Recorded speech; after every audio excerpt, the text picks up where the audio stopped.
burning down cities with a Trojan horse. All dragonflies and butterflies, yeah, all up in the air, keeping track of thoughts I know are not there, I know are unclear. Hold on, hold on, hold on, don't hold on to bad nothings. You should go on without always believing that it's all gone, nothing you can do now. Just hold on, keep track on broken feelings. Hold on, hold on.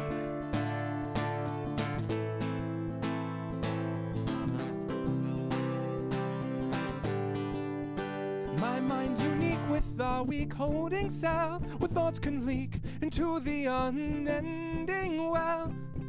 And tears will seldom disappear, will seldom disappear. I'm keeping track of thoughts I know are unclear, I know we're not there, yeah. Hold on, hold on, hold on, don't hold on to bad nothings. You should go on without always believing that it's all gone, nothing you can do now. Just hold on, keep track on broken feelings. There's something inside me that hasn't come out. I'm losing control, I'm painted with doubt. It's not easy to see if you're not from the source, like burning down cities with the Trojan horse, a Trojan horse.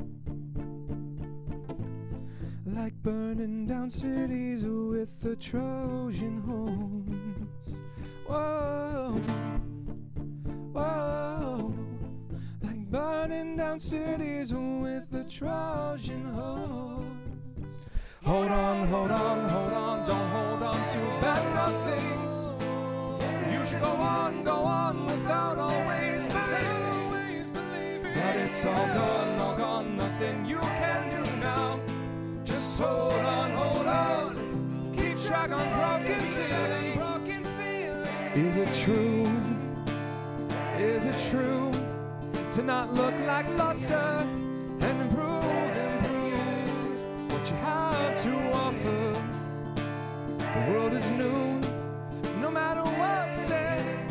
Choose you to become even better. Yeah, just be better. Yeah, yeah.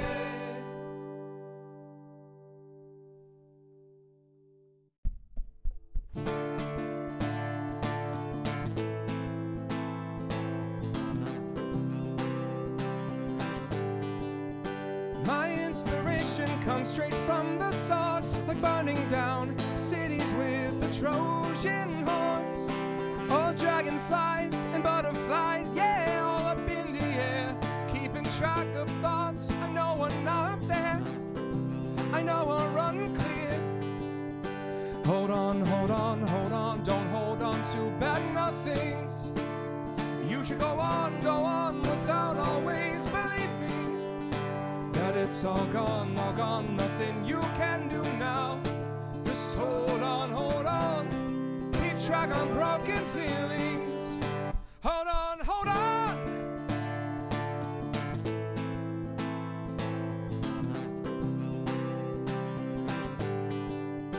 My mind's unique with our weak holding cell, where thoughts can leak into the unending well. And tears will seldom disappear, will seldom disappear. I'm keeping track of thoughts I know are unclear, I know we're not there, yeah. Hold on, hold on, hold on, don't hold on to bad nothings.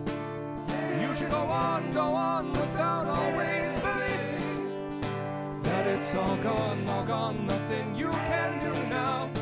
Just hold on, keep track on broken feelings. There's something inside me that hasn't come out. I'm losing control, I'm painted with doubt. It's not easy to see if you're not from the source, like burning down cities with the Trojan horse, a Trojan horse. guys, we're going to stop the song for a minute. I'm so sorry, but we've got more important news. It's Wiki Me. Wednesday! Yay! Yay! With Alan the Yellow-Eyed. I'm so exactly You're excited. so exact. Me too. I'm exactly as well. Literally, figuratively, I am excited.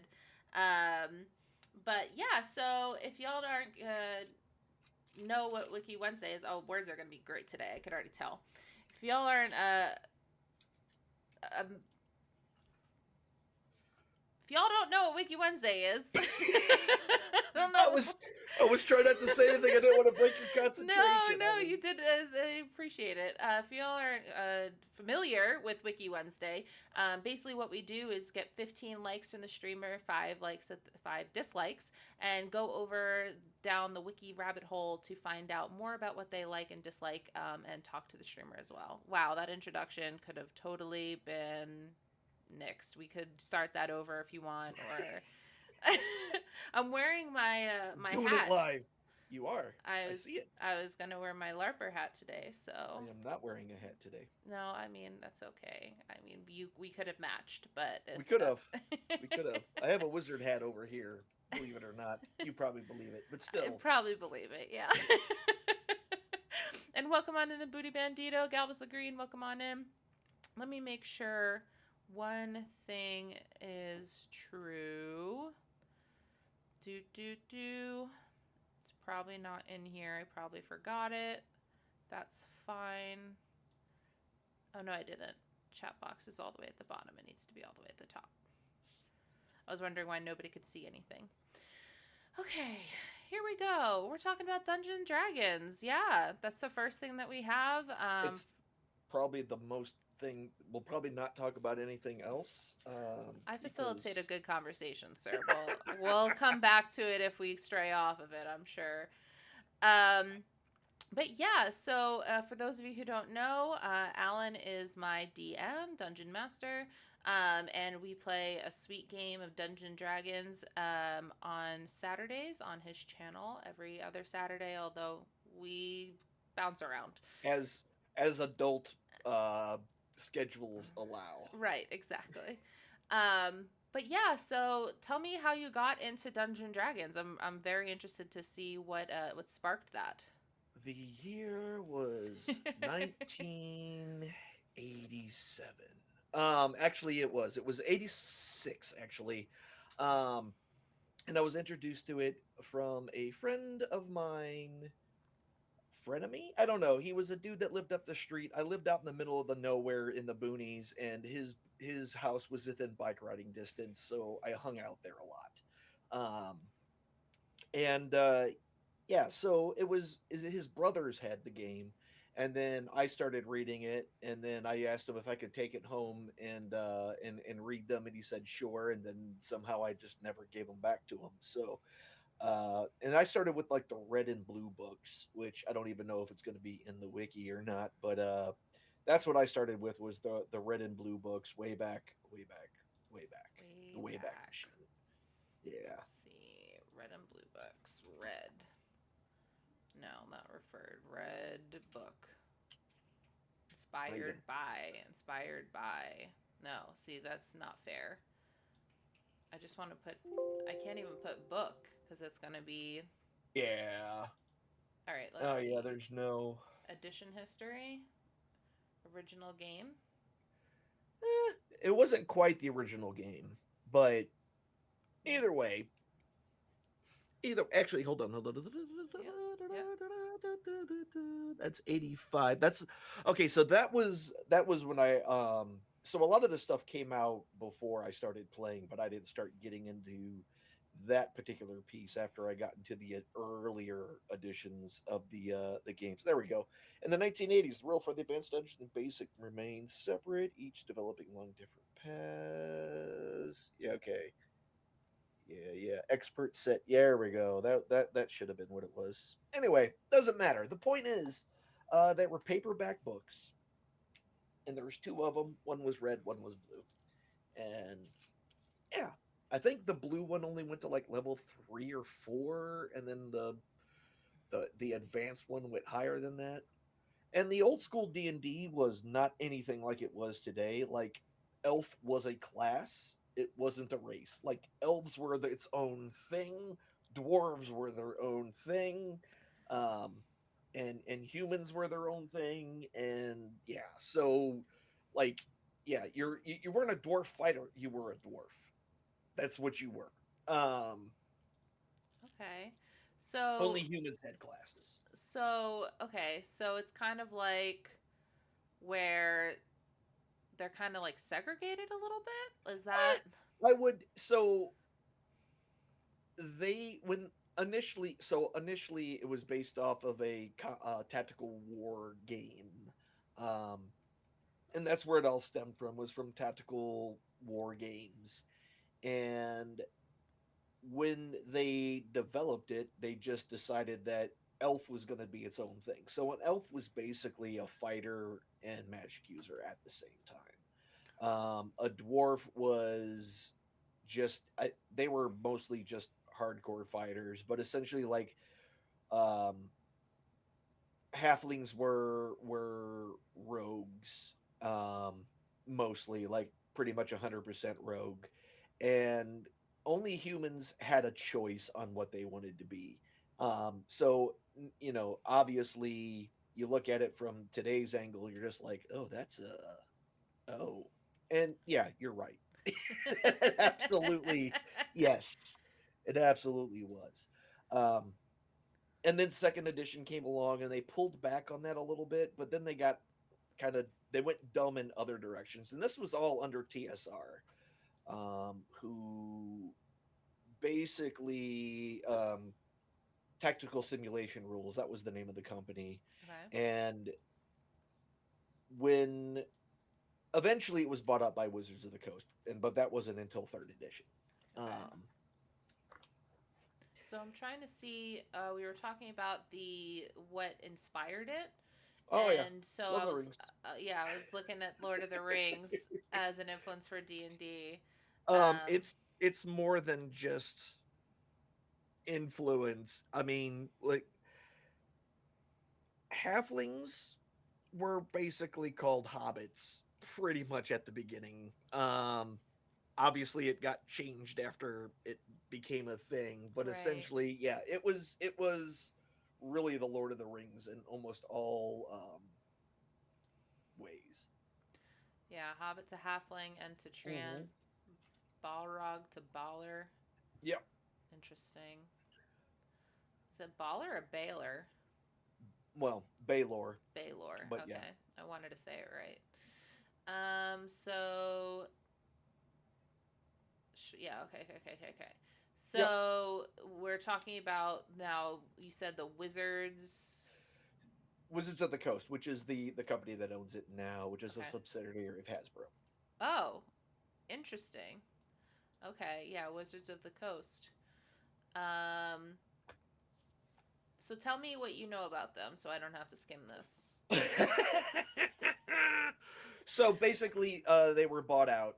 TSR was bought out by Wizards, um, and they have pretty much been the flagship of Hasbro's like hobby gaming um, area. So they own Magic the Gathering. They own like a lot of the tabletop. What do you call them? The card games, the collectible card games and stuff like that. They Yeah. were heavily involved in all that. So like Magic the Gathering is one of their big flagships, which is why you see a lot of crossover stuff between the two properties. Avalon Hill, which is another one of their board games, Axis and Allies, stuff like that. Mm-hmm. They pretty much did all those games as well. Wow. So they kind of have their hand in. Like I said, very niche, like hobby gaming type stuff. And I don't know when Hasbro got them, but apparently at some point Hasbro Now, did bought them. they? Are we glad that Wizards of the Coast took over? Do you feel like the old one was better?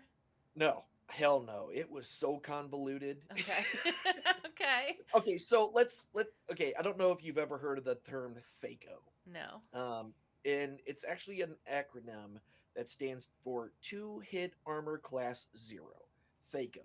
And essentially, what this was is that your it still used a d20 to determine whether or not you hit, at least in the second edition, but it used so if your Thaco was say for a 19, right? What that basically meant is that for you to hit an armor class of 0, you had to roll a 19 on your 20-sided die.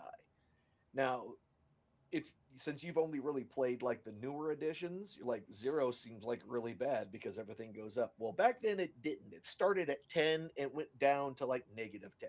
Okay. It, so to hit 0 was basically to hit the thing right in the middle. Okay. So how you determine whether or not you hit something is that you would have to take your Thaco, subtract their armor class, and that would give you the number that you would have to roll. Okay.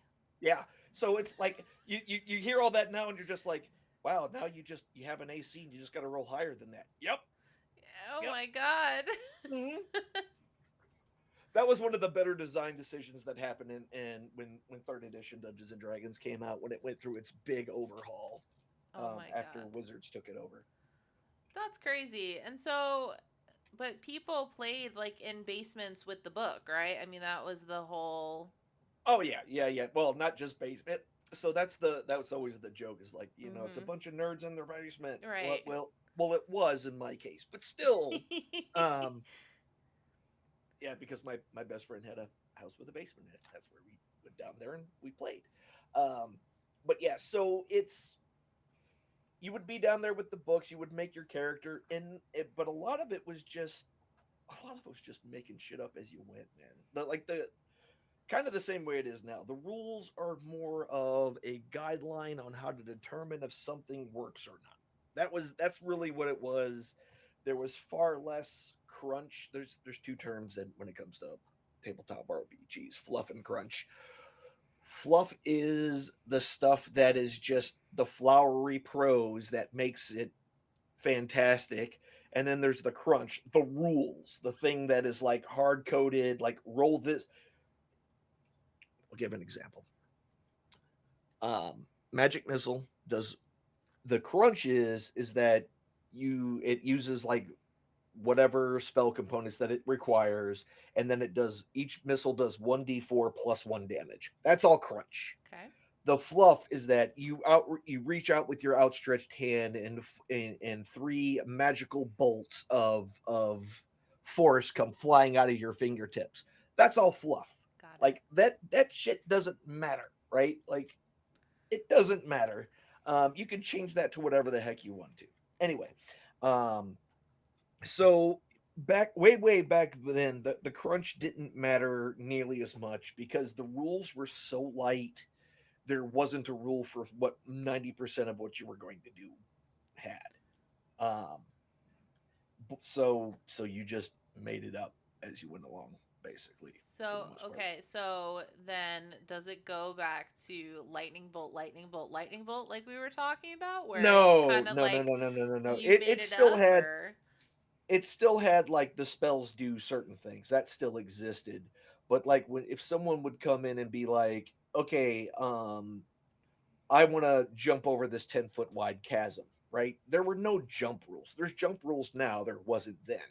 So okay, roll something and then add this to it, right? right. I got this.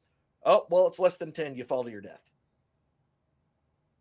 Got it. Literally, that's like no, no saves, no extra. You just fell. You're dead. Did it always start with a dungeon master or was it like a group funded Mm, situation? always started with the DM. DM Okay. was kind of the what originally it was the referee, Got it. um, because that's what it was in the original. Like when they would have like um, their battles, that was the person who was in charge of making sure all the rules were followed and so on and so forth. It was the referee of the battle. So any rules disputes would be handled by the referee. So that's in the initial, it was the referee, but over time, dungeon master. Right. And so what got you into doing the DM side? I mean, how long have I you couldn't find anyone to be a DM. That's literally the reason. I wanted to play D&D. Uh-huh. I couldn't find a DM. Okay. So I'm like, well, I guess I'll be the DM With because this it's granted upon me, I find it yes. from the And then heavens lights that. came down from the heavens and shineth upon the bald head, um, blinding those of lesser faith. Saying, "Follow me, child, Yes, follow me." you shall be one with the dungeon. Oh, You that's shall funny. master this dungeon.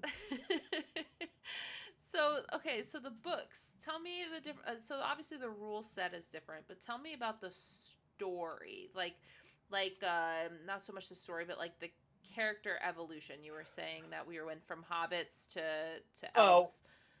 so it wasn't until third edition it was mind blowing to me because as I said before, like halflings were a thing. Like you were a halfling. You weren't a halfling rogue. They dabbled into it a little bit in second edition towards the end of it, but essentially you were a halfling and you had some rogue, a lot of what we consider now rogue like abilities, the ability to hide, the ability to do this, the ability to do that.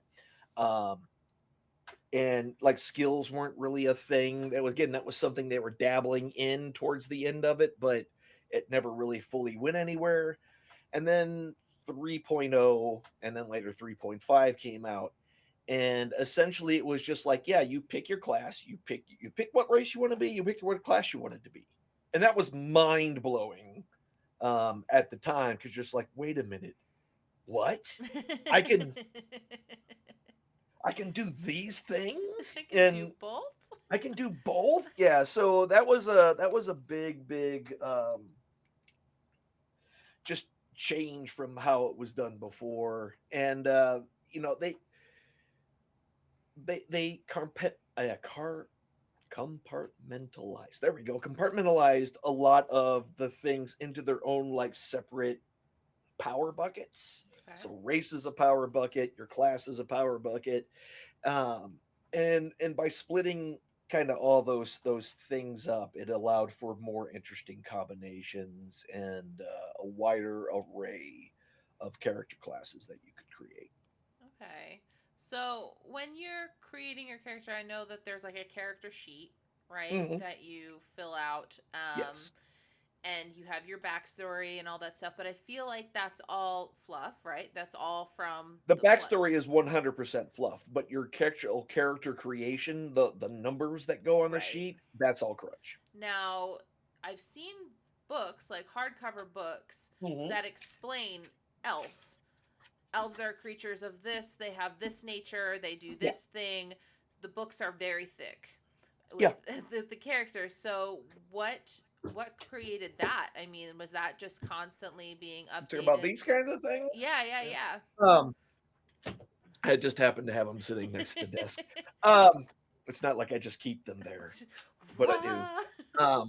Yeah, I have them all on my bookshelf over there. But so a lot of that stuff, so that came from Forgotten Realms and a lot of what they call campaign settings. Now, campaign settings are essentially sandboxes that your character can play in.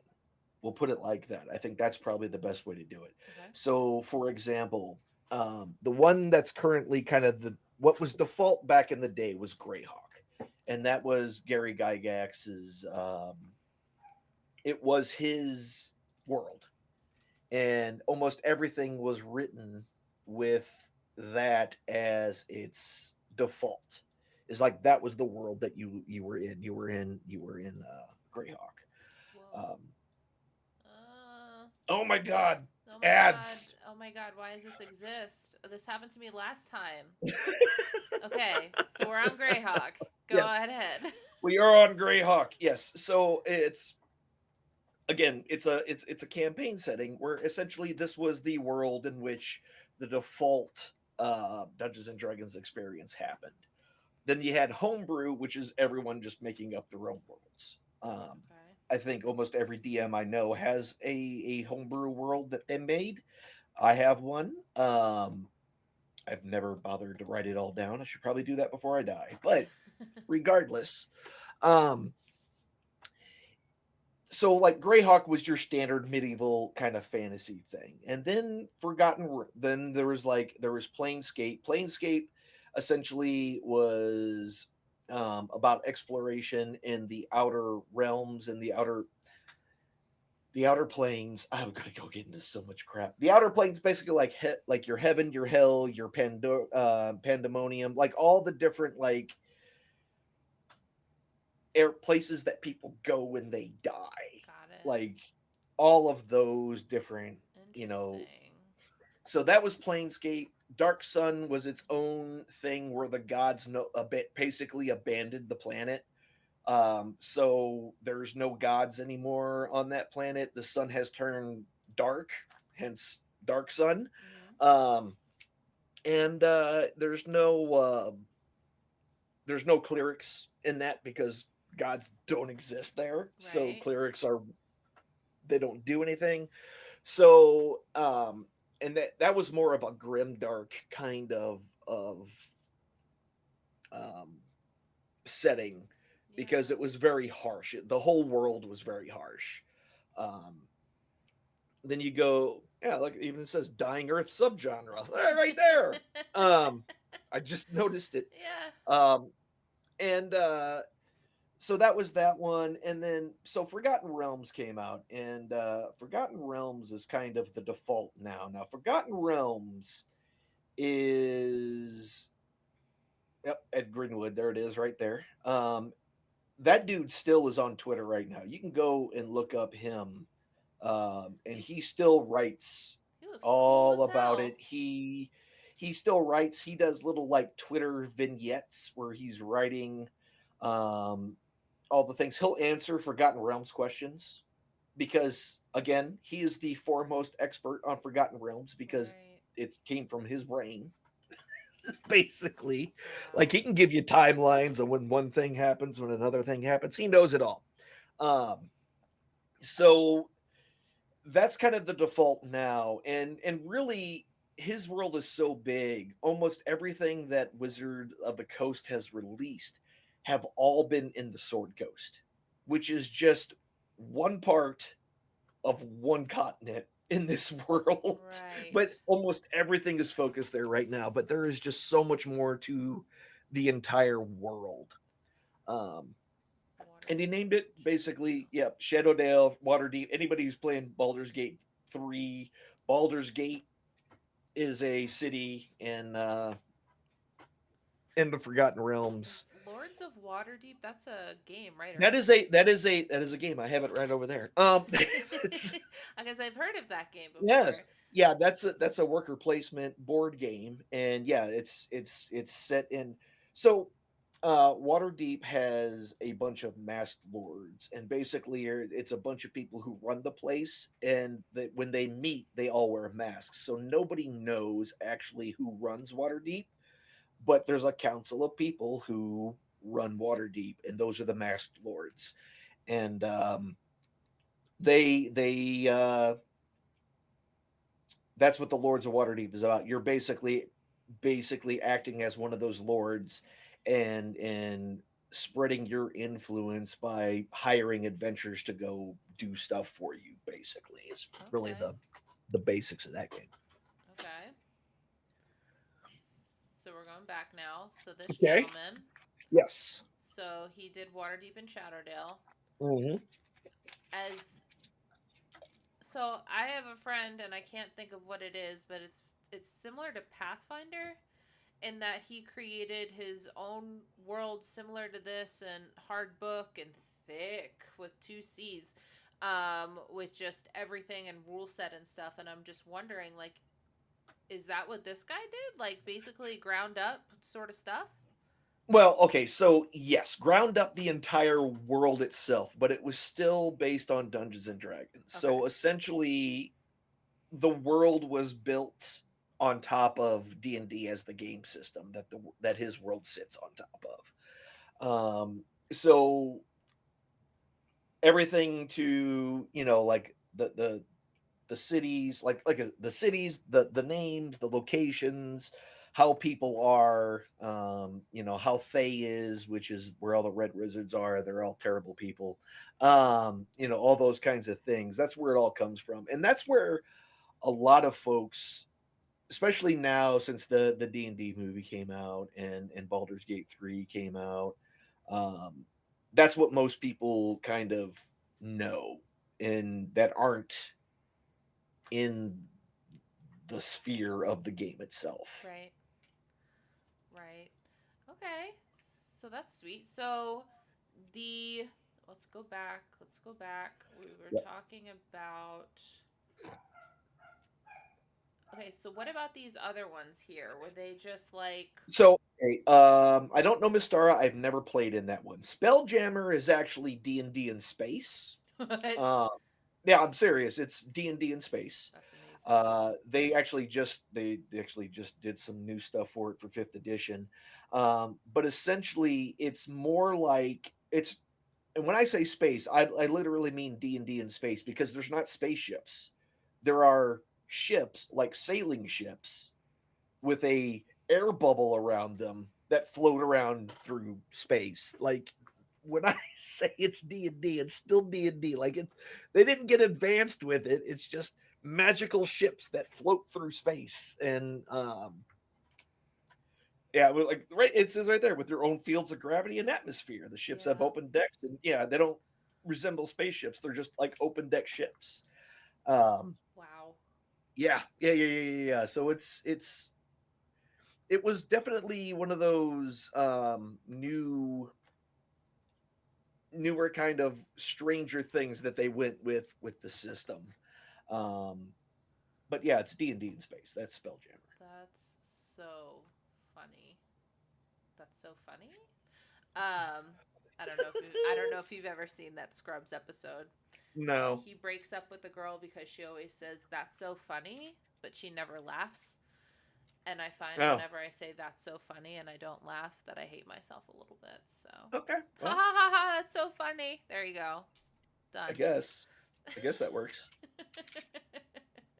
Whatever makes you able to sleep at night, that's you. Yeah, that's true.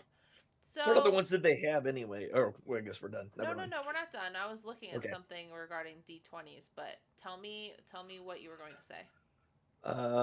You were talking about the let's see, Planescape. We already talked about. You keep scrolling past it. Birthright. I never played Eberron. Eberron is actually their newest, like the newest IP that came out, and this happened with Wizards.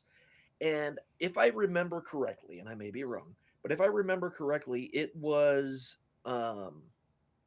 like it was a contest basically um of whoever could make the fantasy setting.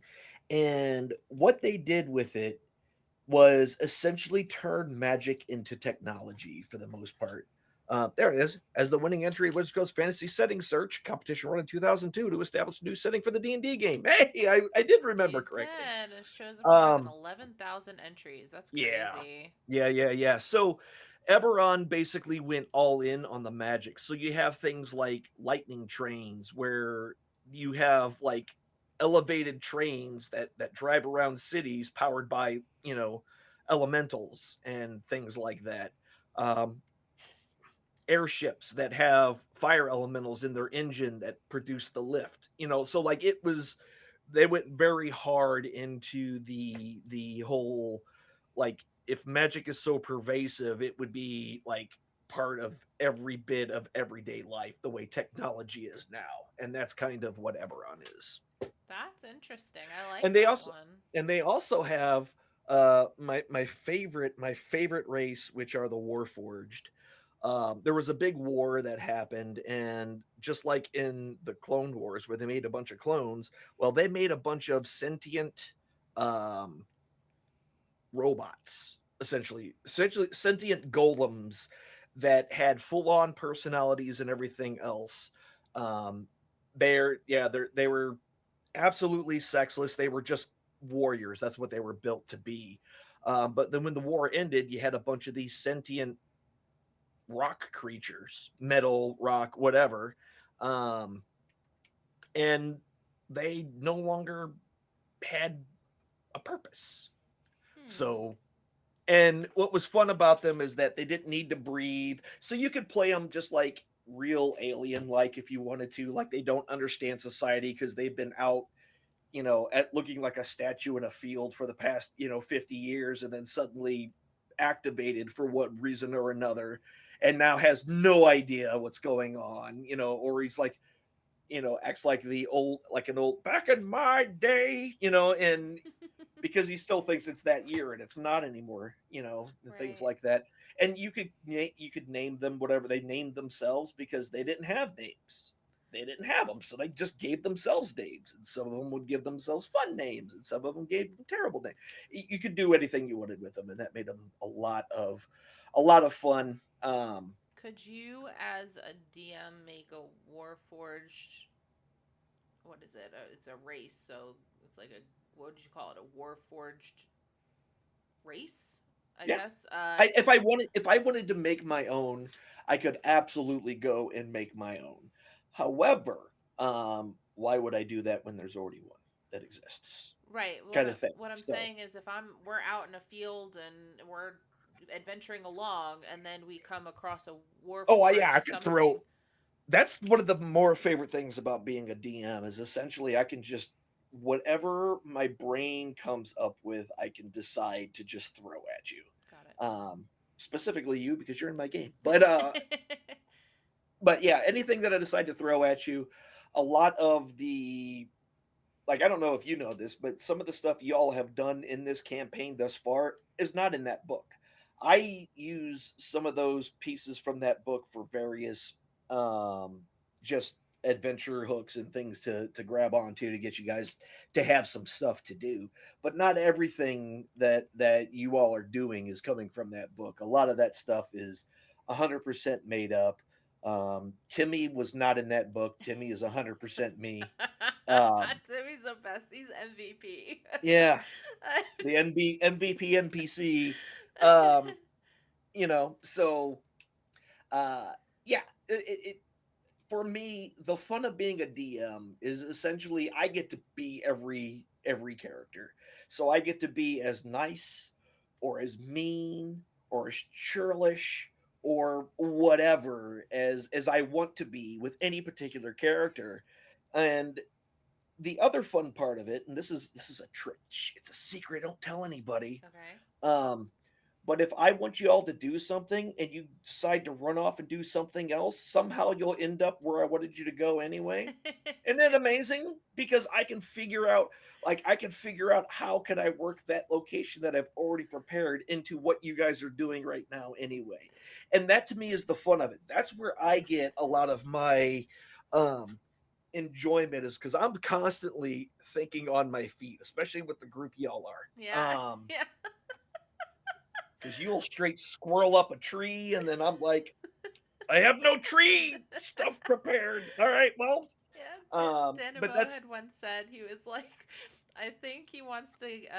Alan wants us to get on a ship. So what if we walk back from the lizard's lair? Because he thought the ship was supposed to be afterwards, like after we uh-huh. got out of the lair. And so what if we choose to walk back instead of take the ship? Oh, I actually had something prepped for that. So, um, I was dying. I was like, you, that's so maniacal.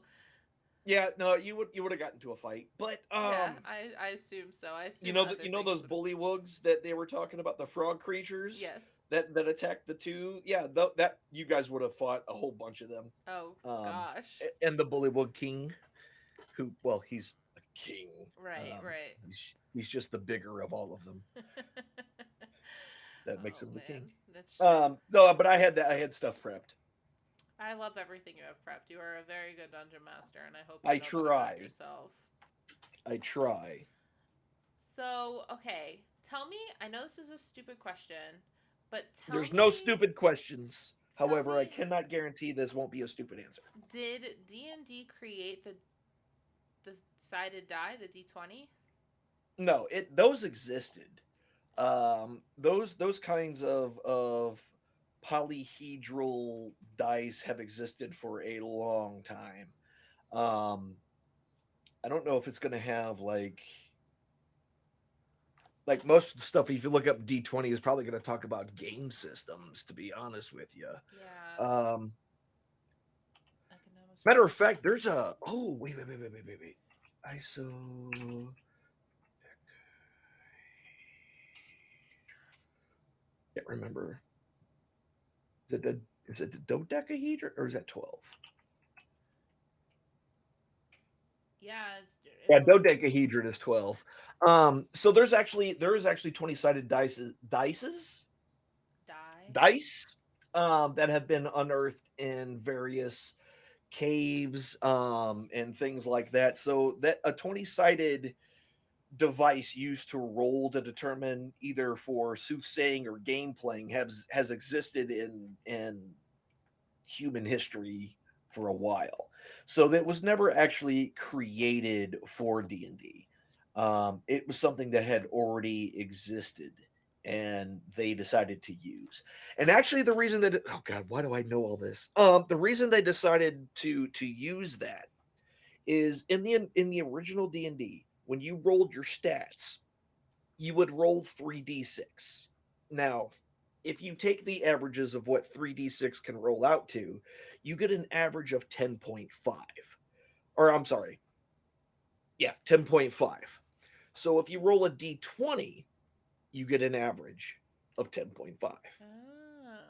So what it was basically to create your character um your character stats were created by essentially a bell curve, but all tests were done on a linear curve, or a line essentially. So that was their original intent. So the way it is now, where like you get a +1 every 2 points, you go above 10. That's not how it worked before.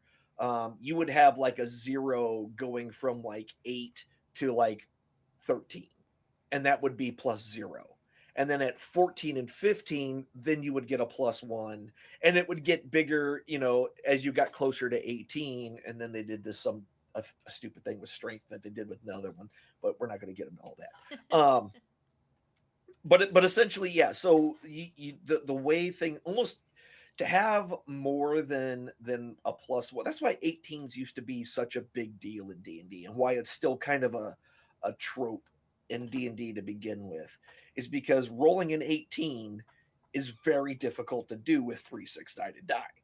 And Right. so getting an 18, you ended up with like +3 +4 to stuff, which was just unbelievably godly in the Right. original Dungeons and Dragons.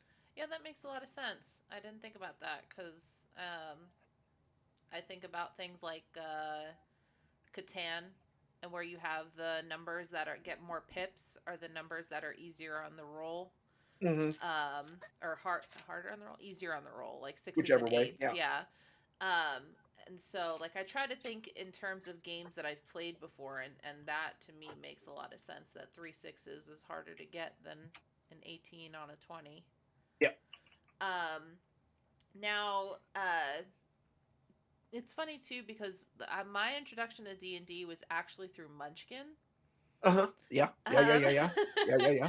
I got so that game right over there. yeah, yeah, and so for those of you who don't know, Munchkin is a Munchkin. I should have added that to my list because I love that freaking game. Yeah, yeah, I'm so mean on it though. You don't want to play against me because I am freaking evil.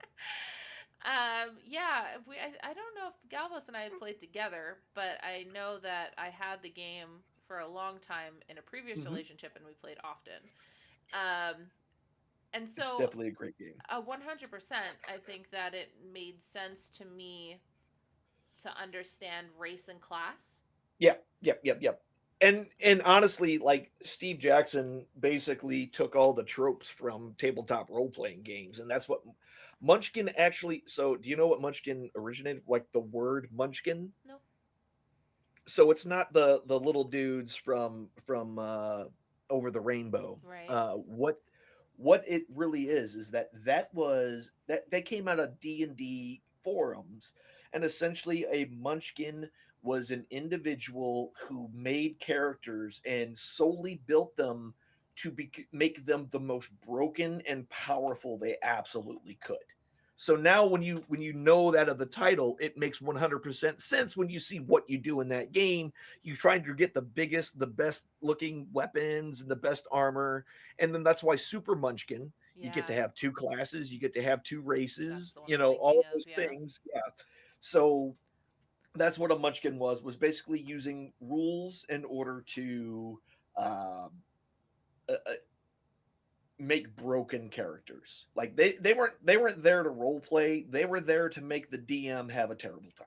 Right. Right.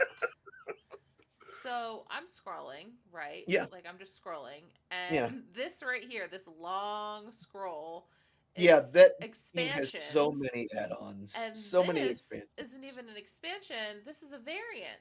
Mm-hmm. Mm-hmm. Mm-hmm. Yeah, yeah, yeah, yeah. I mean, it was made in 2001. It said, yeah, 2001. So I understand it that it's had some time to grow. That's what Oh yeah, yeah, yeah. 21. Ugh, 21 years. Ugh. 2001 was 21 Ex- years ago. Yeah, well, Oh, they can that drink now. that's it's that's 22. What? That's 22 years ago. Oh, was it? It says 21 years ago. Liars, making me look September. foolish. So it's August. So we got one more month. Okay, okay. I feel a little better now. One more month. Okay, so did you And ever play one of my this with favorite things. friends Oh, or? yeah, yeah, yeah. Like I said, I have the game right over there. It's actually one of my more favorite screw your friend over games. It's a great party game when you have a bunch of people over. The rules are generally simple. It's honestly one of the best games that you can play that you can destroy your friends with and you don't hate them afterwards, unlike Monopoly where you hate everyone by the end of that game. Right, That one, you just get to screw everybody over, and that's the whole point of the game is to win, right. to get to level 10 first. So Okay. So what's your? Do you have multiple versions or I have the base, but I have like I want to say 3 or 4 expansions for it. do you have a Um, favorite? no, actually, yes, the Cthulhu one. Okay. Um, the Cthulhu one is actually really funny because if there's a card and I can't remember what it is off the top of my head, but essentially, you get to do extra damage to any goths, which is which is just funny. So basically, if anything has goth in the name, like a Visgoth, that's a goth, and you get Oh to do God. extra damage to it and stuff. It just to me that was funny, and it remains funny to this day that that existed. Yeah. Um, Oh wow. Yeah. Munchkin is a great game. I'm glad we talked about it because yeah, I really enjoyed that. Now I'm seeing a lot of RPGs, tabletop yeah. RPGs. So Uh-huh. Just in let's general. right. Yep. So let's go through a few of them. You've listed Yeah. Paranoia. Paranoia, my favorite from the 80s. Okay. So this actually I am actually waiting. This is supposed to come out with a new edition, possibly on the tabletop, the virtual tabletop that I use. But essentially, this was originally created as a satire game where you're in the far future. You are a clone. You live in this facility with all the other clones, and everything is being run by a giant computer, friend computer. All hail. And th- like there was a lot of stuff with uh, security clearances and things like that. So your security clearance basically decided what you could and couldn't do. And a lot of what it was essentially you were a troubleshooter. Your job was to like something was going wrong in some part of the facility. We're going to send your group in there to fix it. Okay, cool. I'm going to go in there and help them fix it. But the only way that you can really do what Friend Computer wants you to do is by doing things that are illegal. Oh, that's fun. So in order to like, okay, well, I have to, there's this room's got, 5 turrets pointed at the door. I can hack into this soda machine that's on the same network as it and turn it off. Well, um, going in and tampering with vending machines is a felony. So now, after you do all the things, right, and you go back and you have to report to friend computer, this is where everyone's kind of looking at each other like, are you going to tell them what I did? Right. So I think you're going to tell them. I'm going to tell them what you did before you have a chance to tell them what I did. And that's why the game's called Paranoia. That's really Because great premise. and what's great about it is that you're a clone. So there's 6 versions of you. So you're going to die. That's part of the game. Like your character dying is just part of the game. Then you get another clone, and your clone comes up, and you continue on with whatever you're doing. Um, so it's a lot of fun because it's great for like one shots where you can just get a couple of people together and run through a scenario, and then everyone blames everyone else, and maybe everyone dies. Maybe you all stay quiet, but no one ever stays quiet. Everyone's going to lie about something. But yeah, so friend computer is basically this overlord that sees all, hears all, knows all. It's super like bureaucratic, where like in the old ones where there were like forms that if you didn't fill out the right form, you would get killed. Just all sorts of really like silly things. But it's a very like tongue in cheek dystopia. Big Brother is watching, and it's actually a super advanced AI that's in charge of this facility that's basically falling apart. And you're there to do what friend computer tells you to do, whatever it is. And what's funny about it is that the in the original, it actually mattered what dice you used. And what I mean by that is that you're the there would be multiple colors of dice on the table that you could use.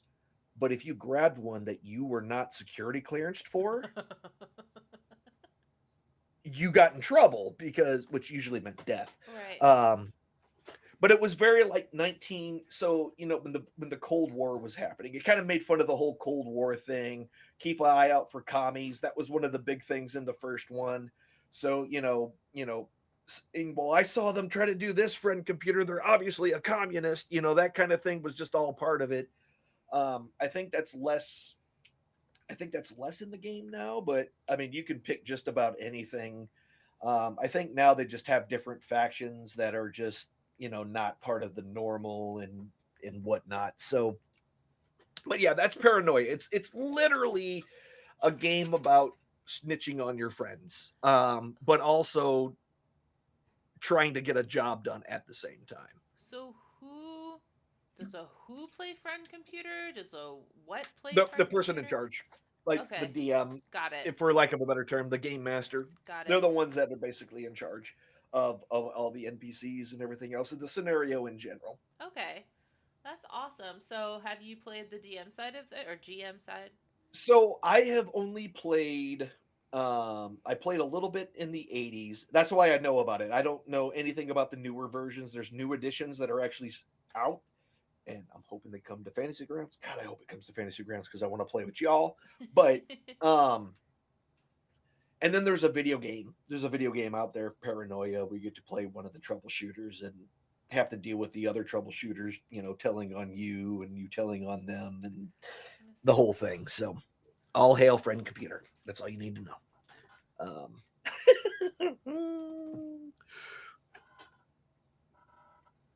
Let's see. Ooh, wait. No, so what is the name of it? Give me a second here. Gotta pull up my game launcher. You're making me think. I Okay. don't wanna. Um I wanna say it's go. Paranoia release software.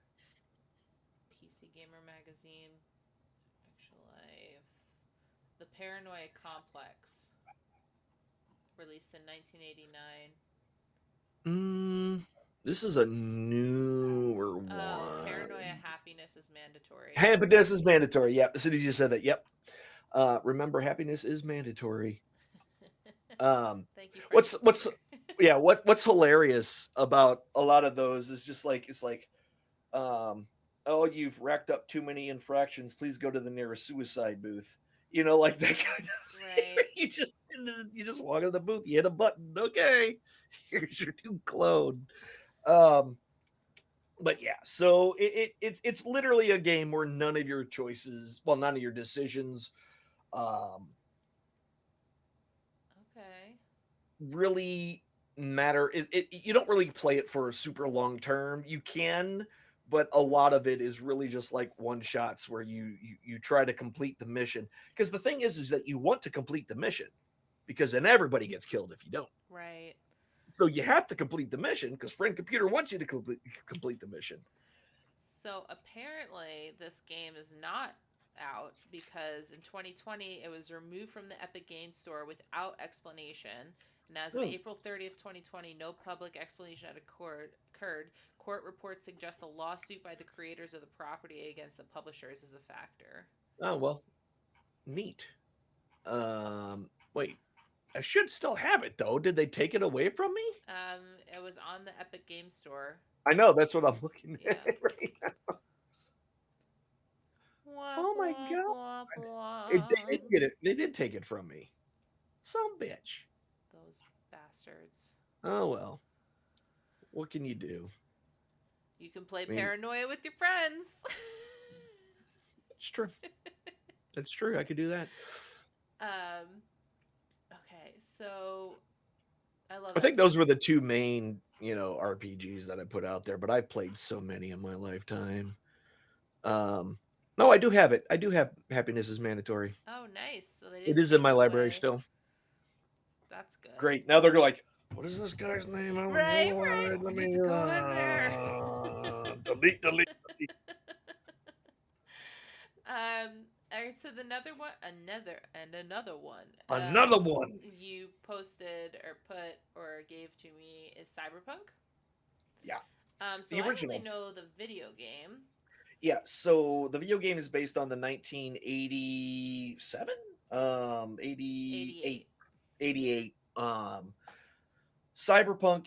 And so, and Cyberpunk for me is more of a, so it's a terrible mega capitalist future, essentially, is what Cyberpunk really is. For all intents and purposes, both as a genre and as the RPG.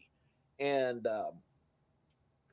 it I like what they did with the game, but also they really didn't get so much into um the hyper capitalist society, because like in the original like game, usually the only thing that you could afford to live in is a shipping container, because that's basically in Night City. There is a old port that just had shipping container after shipping container stacked on top of each other, and people lived there, and they paid like 1,000 creds a month, Wow. a thousand eddies a month to live there, and that was like one of the cheapest, most um because nobody owned anything. Everything was rented or whatnot. So um it is a very dystopian thing, and part of a lot of what cyberpunk was rebelling against that system, and attempting to put a as small as it was, trying to right whatever small injustices that existed in the world. And some of it was just to survive. Like, we're going to go rob this train and bring all these weapons to this guy over here because he's paying us and we need to eat. You know what I mean? Otherwise, we're not getting fed because we don't have the right, ways to go into a corporation and get a job. So, and Okay. it's kind of almost in the same way, a lot of ways that Shadowrun was as well, which is another tabletop RPG, but that one happens in a slightly different timeline that actually has supernatural beings and stuff like that. And this in Cyberpunk, it's all people. Now it's people that are heavily can be heavily modified, um, but they're still human. Like, everybody's still a human being. Right. It's not fantasy in any way, shape, or form. Okay. So Difficulty values use a gauge whether a player succeeds or fails at any given task. Hmm. So that's like rolling the Kind die of like kind of the thing. yeah, kind of DC, but the way it works is they use a D10. Okay. Um, so you roll a 10-sided die, and then you just add whatever the bonuses that you're supposed to have, and it's based on like your skill in a particular thing in the correct physical attribute you need to use to do that thing, and you just add those numbers. So it's not like there's no bonuses. Like if your body is a 3, you just add the 3 and to your D10 roll, and Okay. that determines whatever it is and what that score is. Okay. So they live by four tenets: style over Hmm. substance, attitude is everything, always Yep. take it to the edge, and break the rules. Every rule there is. So like in the game, you were only really given, like, you were given the corpo, you were given a nomad, and you were given I can't remember what the last one was. I think just your standard urchin one. So they there's way well, actually it shows them all right there. So you got your rocker boys. That's basically what Johnny Silverhand was. He was a rocker boy. Mm-hmm. And what's interesting about, like, for example, what rocker boys can do is that the higher levels you get as a rocker boy, the more fan base you have. And you're like, well, what does a fan base have to do anything? Do you know what happens when your fan base loves you so much that if you tell 20,000 people to be at a certain place at a certain time, they're going to be there? You see, and so Yeah. that's the kind of stuff you can do. That's what rocker boy, because they have such a following.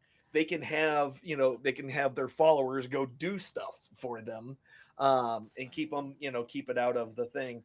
Solos are your essential, like, solo. They're solo combatants. They're used to fighting on their own, that kind of thing. Net runners are the guys who hack. Road warriors, the nomads. Your fixers are your kind of like your street experts. You can be an informational journalist, so that lets you get into places that normally not everyone can get into. Um, Media's your mechanics, your techies, doctors, your med techs. So like the classes aren't. There's a lot of different things that you can do. You can even be a police officer in it, if in that game itself, and that all gives you the big thing is that you can be in the system but working against it, and that's kind of what a lot of those different roles are that exist. And one of my favorite things about it is the way you build your character is literally you kind of go through a story of your character's life page after page, and that helps you determine what you're doing, where you are, how you got there, who's your friends. It just does all this cool stuff, and What? that kind of generates like a full backstory for your character as you're building your character Right. at the same time. So all that's just kind of fun. I have So that book over there as well, by the so way. if you who is the GM? Like what do they do? They run everything. Just like almost every one of these games, it's always the game master, your dungeon master, your whatever is just in charge of running everything else that isn't the players. So they're the ones that do the scenarios and bring all that stuff up, Okay. and they react to what the players want to do. That's crazy. That's so cool. It reminds me when you were talking about rocker boys and stuff. That reminds me of the Umbrella Academy, where the I don't know if you've seen that show. I Where have. yeah, where basically he gets so famous that he basically makes a cult, and Yeah. then the cult does Yeah. whatever he wants. Hmm. And I'm like, Yeah, wow. and that's basically what you can do with a rocker boy, is that the higher you get in that particular role, the bigger the fan base you have, and then you can cause all sorts of mayhem by not doing anything yourself, but just maybe creating a song that's all about being on 4th Street at 2 a.m. on the 13th for no reason. It's just that's the song, and then next thing you know, I would love to be a all rocker boy. all the corpos are looking outside like, why is there like 50,000 people standing outside of our building, not knowing that 3 people just repelled out of a helicopter on top of their building. because they're too busy paying attention to that shit. So I like love that's the kind of this. different things that you can do with it. There's a lot of fun, and it's all like just different. Um, that's what I love about this just in general is that there's something for everybody. I like all these different things, so like I just like all of them. But you know, some folks who are just into like hardcore science fiction probably is going to play Traveler or, you know, one of these other ones that are just strictly like space, like real, like honest to God space. People who love cyberpunk might play cyberpunk. They may play, maybe they like a little bit of fantasy mixed in with their cyberpunk, and you get Shadowrun. Maybe they like, you know, X, Y, or Z or anything in between, and then there's a game out there that fits that genre that you want to play in. What's the wildest one you've ever heard of? Riffs. RIFFS? RIFTS. Riffs. Role playing Yep, game. role playing game. So you want to talk about a game that straight up says do whatever the hell you want to do. This game is that game. It literally so the premise of the game is like it's a normal Tuesday, whatever. I'm just making up a day, but it's a normal day. Then suddenly all these rifts in time and space open up everywhere, and in certain places where the rifts intersected, big explosions happened, and out crawls monsters and weird creatures and everything else out of these portals, out of these rifts. And that's essentially what happens. Just portals open up, a bunch of crazy shit just floods into Earth, and now they all live here with us. Um, One of my favorite characters that I ever played was a dragon juicer. Now, a juicer is essentially a dude.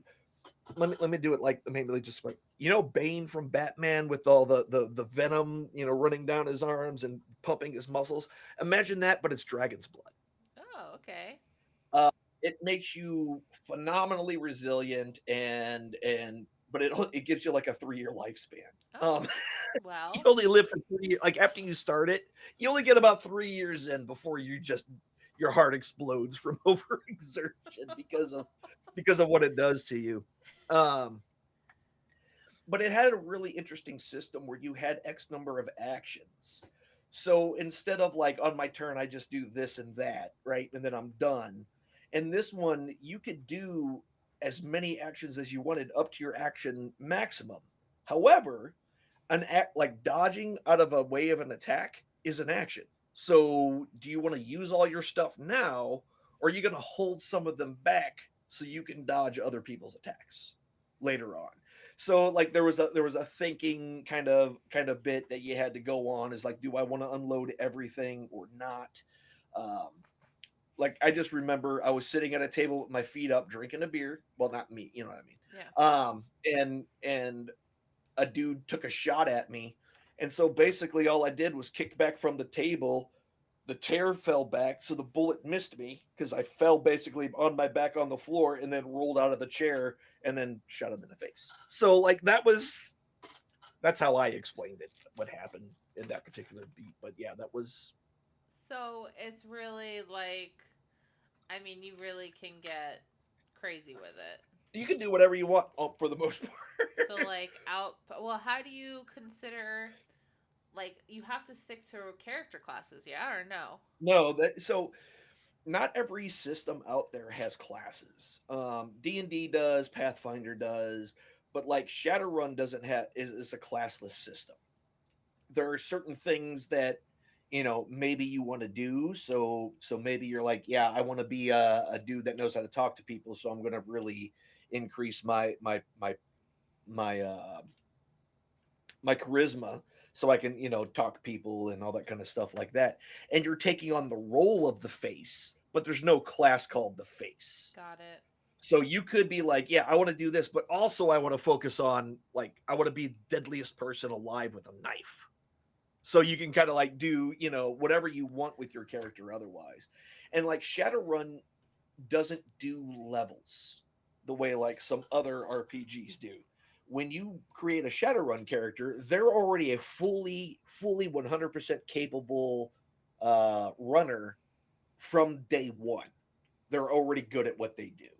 Um, and I mean, you can still get killed, but um, you're already good at what you do, and everything past that comes down to two different things: money, because money lets you buy better gear, and karma. And karma is essentially how you it's the closest thing they have to experience points, and you use that to build to like increase your strength or whatever. And what's fun about Shadowrun is essentially they give you two um sorry, the dog's losing his mind. No worries.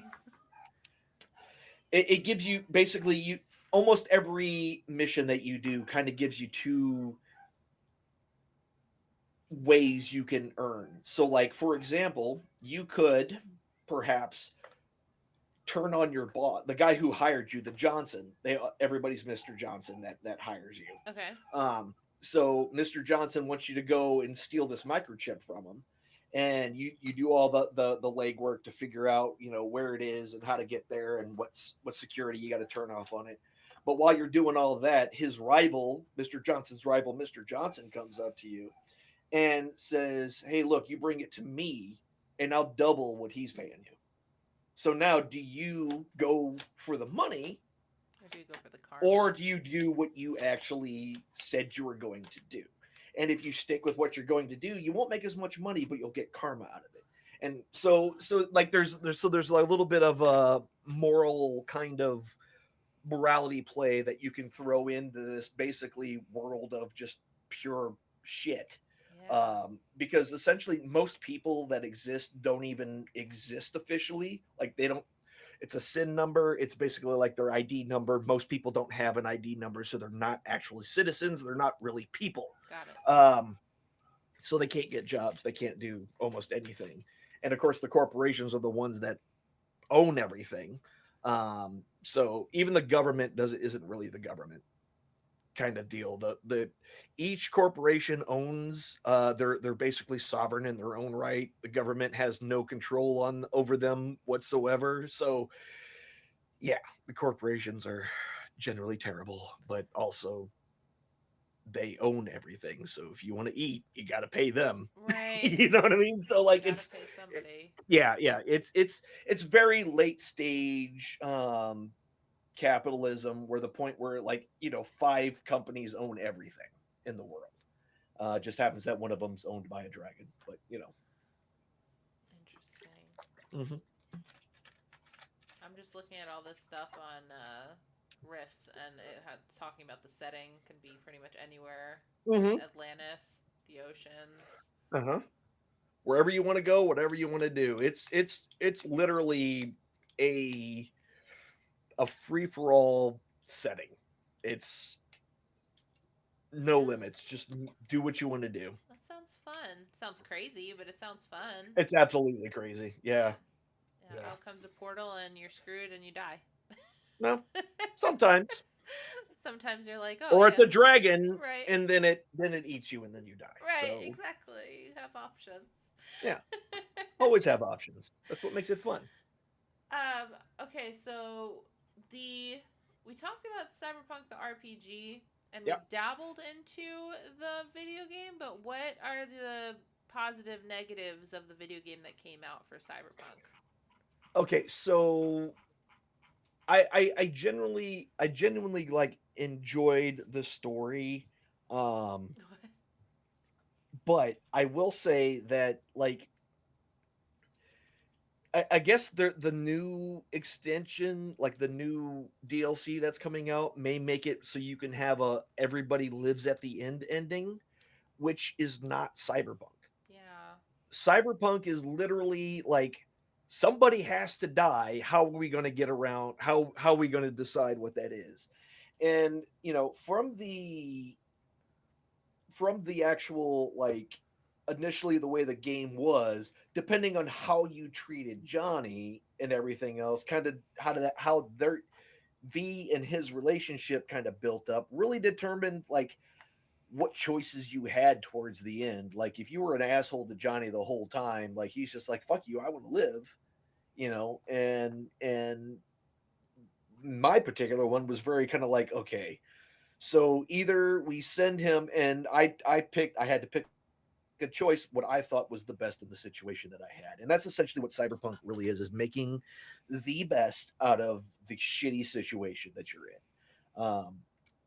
And in that one, it was like I felt like letting Johnny go with his Netrunner girlfriend computer program was probably way better um, than me doing it, et cetera, et cetera. Right. Um, but Interesting. I don't know. That was my opinion. And again, maybe someone else made a different one, which is absolutely a valid choice. So you're into games then that have choices that lead to other things, Uh correct? huh.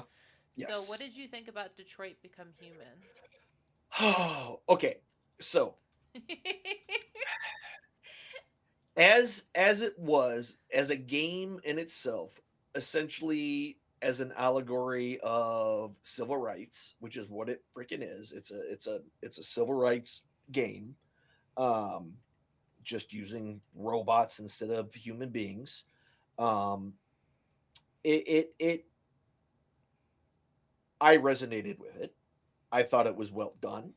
However, I can absolutely see after listening and talking to some people how they felt that it was a little too. Uh, how do I want to put it? I don't want to say on the nose, but it was a little too. Preachy?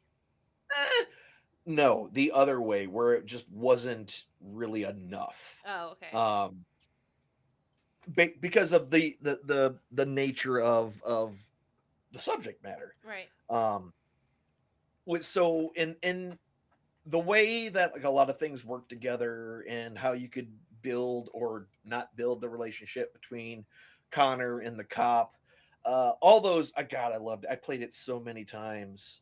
Um, and when I play games like that, I always do my like I am playing it for my way, what I think is the best decision at the time. That's how my first playthrough always goes. Right. I'm like, I don't know okay, we're just gonna do this, and then I stick with it. Like I did it. So and then after that is when I'll go in and then try to Change it up. figure out where all the branches are and do something different or so on and so forth. But I want to experience it from my choices so I can be mad at myself for the bullshit that just went down. Okay. Well, I mean, watching it, I loved it. Like I seen when it came out, all y'all were playing it. And so it was interesting to see the choices that you made and other streamers made and how Yeah, the endings, because it was like I didn't want spoilers, but then again it was never a spoiler because it was always something different. it was always something different. Yeah. Hmm. And that those are games are really good for those that kind of like when you have multiple people that you like to watch playing the same games like that or something that you can be like, okay, I can watch this because he's probably going to do something completely different, Right. and so I want to see what they do and how that turns out. And so that's a way for you to like experience all the different choices without actually having to play the game and experience every single choice. Absolutely. That's the way I like Yeah. it. The choice games give me so And much it's anxiety. Yeah, and especially if you like a lot of people don't like to play them, but they like the story. Like they don't want to play the game, they just want to see a story unfold. Right. So that's, Yeah, when it's like, okay, press Y, Mhm. X. I'm like, ah. Oh yeah. Yeah, yeah, yeah. Real time events, man. Yeah. RTEs will Oh straight up no. ruin your life. It's just so much anxiety because there's Yep. no like, okay, so this is gonna happen. Get ready. It's like, oh, this is happening. Why, Yep. X, Yep. and you're just like, ah. Oh man, that's a Not me. thing. I'm like, bullshit, I did hit left trigger. Right. It's the game's fault. It's the game's fucking control. So tell me about some of the games that you play, like Gation Impact. Is that what it's called? No, Or I don't no, play no, no. Genshin. It's you played like three of them. One of them was older than the other, and you are a what was it? Yakuzuma? Yakuza? You're talking Yakuza. about the Yakuza games. Yes, there we Yes. go. Oh, So, sorry. yeah, the franchise Yeah. right there. So, Yakuza was the name that it came out in the United States originally. But the actual game series is called Like a Dragon. That's why all the new ones say Like a Dragon in them, Got because it. that's the actual series. Okay. Um, they were just called, when the initial Like a Dragon games came out, they called it Yakuza because that was basically kind of the central focal point of the original game. Um, and yeah, so yeah, I've played all seven of those, of the original Yakuza. I've played the new one with the new main character. Hmm. I've played Judgment. There's also Judgment 2, and these all happen kind of in the same exact, um, basical basic same city slash area of the city.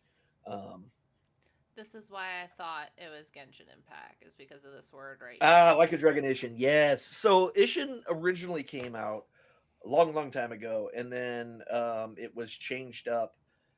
With the new release was basically a new one, which was the recent one. But Right. yeah, Yeah. I liked watching you play that. I found that to be. and that one was kind of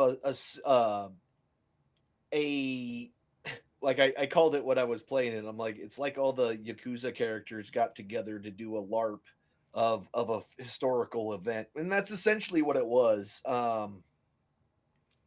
Because I mean, it was about a historical thing, but it was embellished, I guess I'll say. Okay. Got it. Like Titanic movie embellished, or like. Mm, like the names of the people were the same and all that, but like the actual like conversations didn't necessarily happen like that kind of thing. Got So it. So like Aaron Brockovich situation. I guess. Just trying to throw out Sure. ridiculous movies that would have that. It's like a Grinch that stole Christmas kind of, merged with Steel Magnolias. I was just Um trying to be difficult. yeah.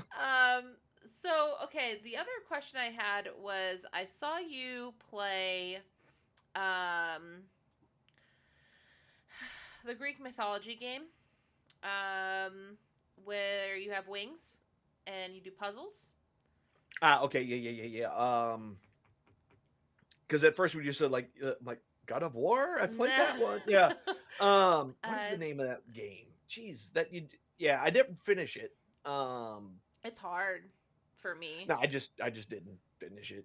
Like all you were doing well Other on the things, other puzzles. things, other things came up. I'm a puzzle dude. I Yeah. like puzzle games and puzzles just in general. So, um, I like Uh, to use my brain. It's why my hair fell out because my brain is overactive and it burnt all the hair follicles and they don't grow no more. That's Immortals Phoenix Rising. yeah, that's the one. Okay. Yes, I liked you watching you do puzzles. I wanted you to know that you're the reason I bought that game, and then you're the oh, reason that I was really mad that I bought that game because it because was you're a like I can't figure this out. the What? story How did he is make it? so good. Like the story How did he enough. make this look so easy? Right, but it was so hard. Like I couldn't get anything done. So thank you, but thanks. Yeah. Um, we were talking about puzzle games, and then Uh huh. oh, I had something for you, and I forgot now. Uh oh. How did you get your name? Where did Yellow Eye come from? Oh, okay. So the original name Allen is not actually from the necktie company, which a lot of people assume. Allen is a company that makes novelty neckties, FYI. Oh, okay. But that is in socks. They make socks too, like haberdashery type stuff, but novelty versions. Um, but that is not actually where it came from. It actually came from what is it called? The trying to remember the exact book. Um, but there was an old so like choose your own adventure books were really big in the 80s. For you young children that don't know what that is, essentially it was a book where like you would read the end of the passage and then you would have to make a decision for the main character, and it would tell you to like turn to page 4 or turn to page 38, and you would turn to page 38 and start reading from there, and essentially you would just basically based upon the choices you make would get a different story. That's basically what it was. Um, Now there was a version that essentially gamified it a whole lot more, where you would roll dice while you read the book in order to do, like attacks and things like that. Now, the one that oh my god, why can't I remember? I I I should have known this was going to come up. Why didn't I think about this? Um, I want to say it's not Hero Quest, because Hero Quest was a board game. Um, hmm, New genre called gamebook. Z-Man seems. uh, hold on, game book with dice. Let me find it here. No, no, no, no, no. Either way, the main character of the one that I had, and I want to say it was the curse of the Demon King. It doesn't matter. But that main character was Alan, Alynn, and that kind of stuck with me. And when I really started getting into D&D as a teen, um,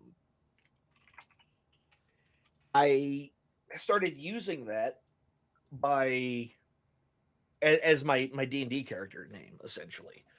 And during second edition, wild magic was introduced, and wild magic is essentially a type of magic that exists within the magical weave, that is kind of uncontrollable, difficult to do anything with, super powerful, but just very unpredictable. And so wizards didn't really mess with it because they were very studied, kind of uh, how they went about things. So they couldn't really tap into it because it wasn't something that you could learn by learning about it. Like, it's nothing you could learn how to cast with. So, and this magic is essentially would just do whatever the hell it wanted, et cetera, et cetera. Even people who could control, quote unquote, control wild magic didn't really control it. They just kind of aimed it, hope it did what they wanted to do. Kind of like the Hulk, like in the Avengers, that you couldn't control them, but you could point them in the general direction of your issue and hope he takes care of it for you. That kind of thing. Um, so that was so when wild magic came out, one of the things was like some people could be affected by it. And I happened to roll on the random table when I was creating another version of Alan, and he happened to have glowing yellow eyes. That was what the trait was that I picked up. Okay. And then since then, and then this was really, um, the internet was not really a thing yet. And when it became time for the internet, and we were starting to create our usernames, this is 1995, 96 time frame. Right. God, I'm freaking old. The Alan was what I constantly used. And essentially, if Alan was already taken, which at the beginning it wasn't, Right. but now it is more often. So if Alan is already taken, then AlynnTheYellowEyed is the second one, because nobody writes out AlynnTheYellowEyed. Right. I'm the only one that'll go that far. So I Right. know. Yeah, I had to add a freaking A to my name because Mixer and Twitch don't communicate. Mm, Ugh. I see. Yeah. But the A is for awesome, so that's what Yeah. matters. Um. Besides, I like Yes. Alan the Yellow-Eyed. I think it flows, and I like what you've done with Well, it.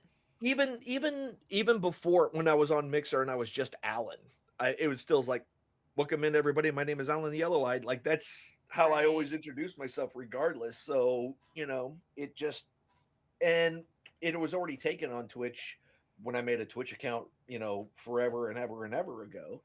And so that's just what I went with. And then Mixer fell apart, and I said, well, I already have an account Right.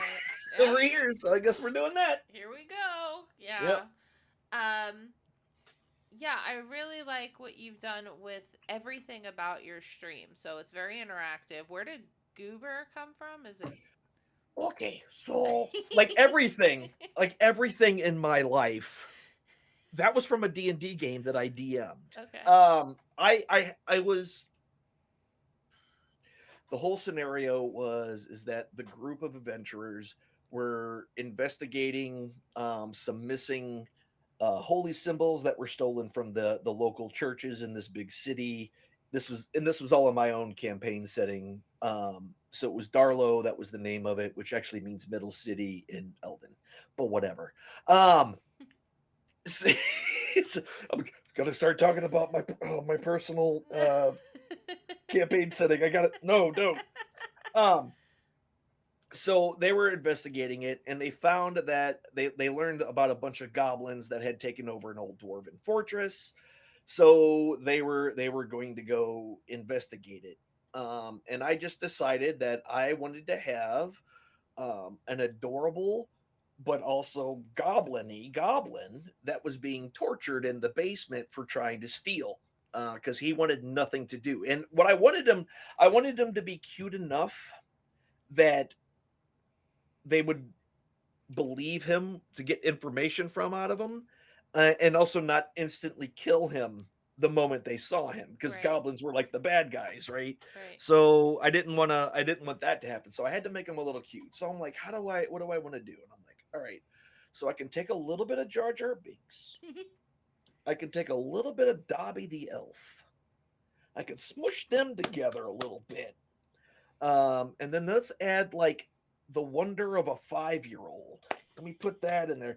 So and eventually, Goober came up like this. This was the voice that Goober had, and then Goober just became the thing. And my wife was a player in that game, and she absolutely thought that voice was hilarious and asked me to do it all the time. Um, Fast forward years and years and years, and that was 2005. Okay. So fast forward years and years and years, and I had the voice, and I had some other, like, interactive things coming up. But then Tipsy Roo, which and this is where I was say, this is where you stole Wiki Wednesday from, but you didn't steal it. But this, but Tipsy Roo, I'm like, hey, where did you get your puppets made? And he told me who his guy was, and I reached out to his guy, and I said, "Hey, this is what I'm looking for, and this is what I want." And the next thing you know, I had a custom puppet, which is over on the other side of the room, and I can't just go grab. But and I made the puppet specifically just so I could start doing. Instead of just his voice on stream, which I could actually have a face to come up with it and do stuff.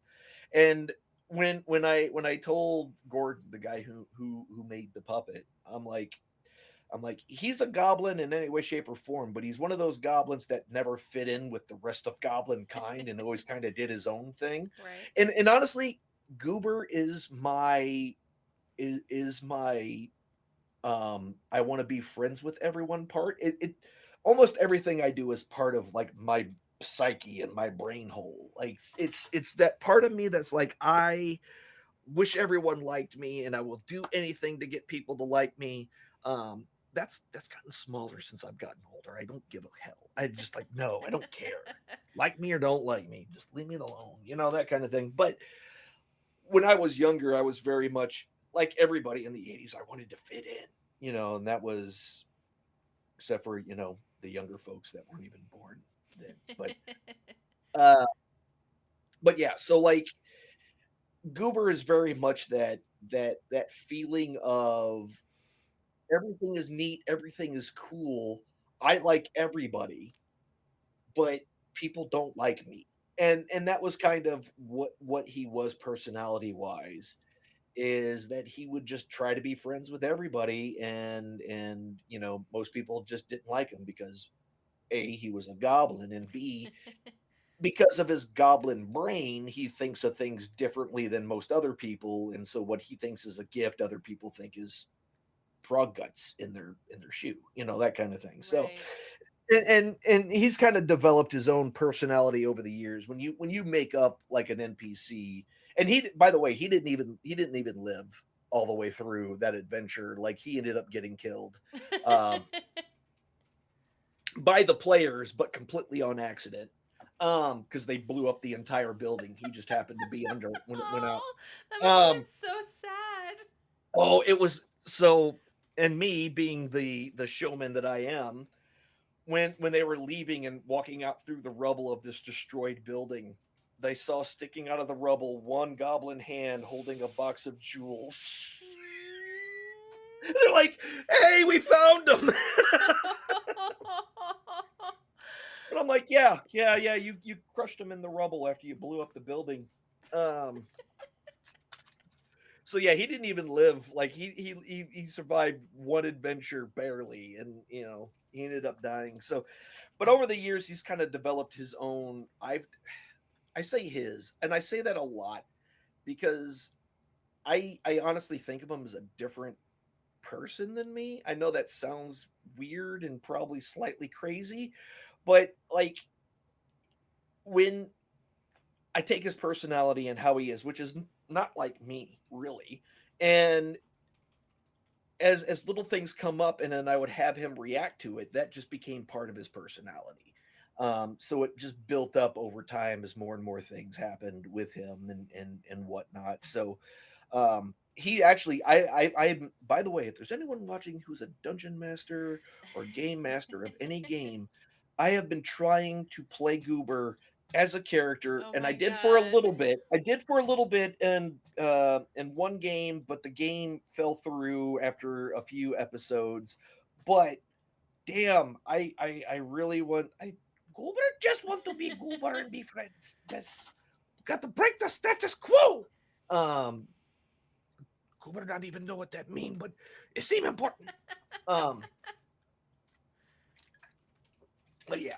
So little things about there's Goober and like I said, he's a custom made puppet. He cost me $600 and he was worth every penny. I love the story of Goober. He yeah, like when I added him to the stream, I did it like one time just for because I did the voice. I How that happened is I just did the voice one day on the stream, and I just was probably talking about D&D, like that's all we've pretty much done today. I've got a But few topics. We got some yeah, time. yeah, okay. But yeah, so I did the voice just because we were talking about D&D, and I did the voice a couple of times, and then and then it just again people just liked the voice, so they wanted me to keep doing it. So I'm like, let me see if I can kind of squeeze this in somewhere, and then just added a bunch of new interactions and stuff. And I mean, he's the interactive part of your stream is super fun. I think you have a lot going on, and I think it's very exciting. And your channel redeems are pretty sweet. So, yeah, um, okay, let's take a left turn. Let's talk about beer. okay, yeah, even better. Okay, Um, I'm not giving you $3. I would like $3. Tell me about stout. So, I mean, I assumed you said stout because there's not Yeah, other beers that you care for, no, or no, no. I just mentioned stout specifically because I will drink any beer, okay, except for like light beer like Miller Lite. the lager, like the lager type American style lagers. Just no, thank you, no, no, no. I like very flavorful beers, and one day I just decided. Oh yeah, I remember how I really got into stouts. There's a stout called Dragon's Milk, and the name was what made me get it because dragon's milk. Right. Dragons don't even have nipples, I know, that kind of right? thing. So, other than being upset that dragons don't have nipples, how dare you? I uh I went and got it, and man, it was so good. Super creamy, had a really it was almost like a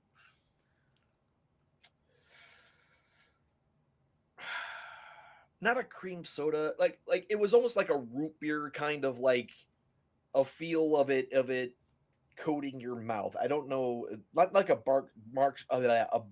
Barks root beer, but more of like an A&W, a I know very exactly sweet what you're kind of talking about. creamy, Yeah. and that's how it was. And I'm just like, dude, this is this is the shit. Like I still like IPAs and all that other kind of stuff, but man, there's just something about a good. Plus, it's like black as hell, and I actually have some coffee, not coffee, but some chocolate cake stout in my little fridge over here right now. So, and that's one of the things you can do with stouts that you can't do with a lot of other types of beers.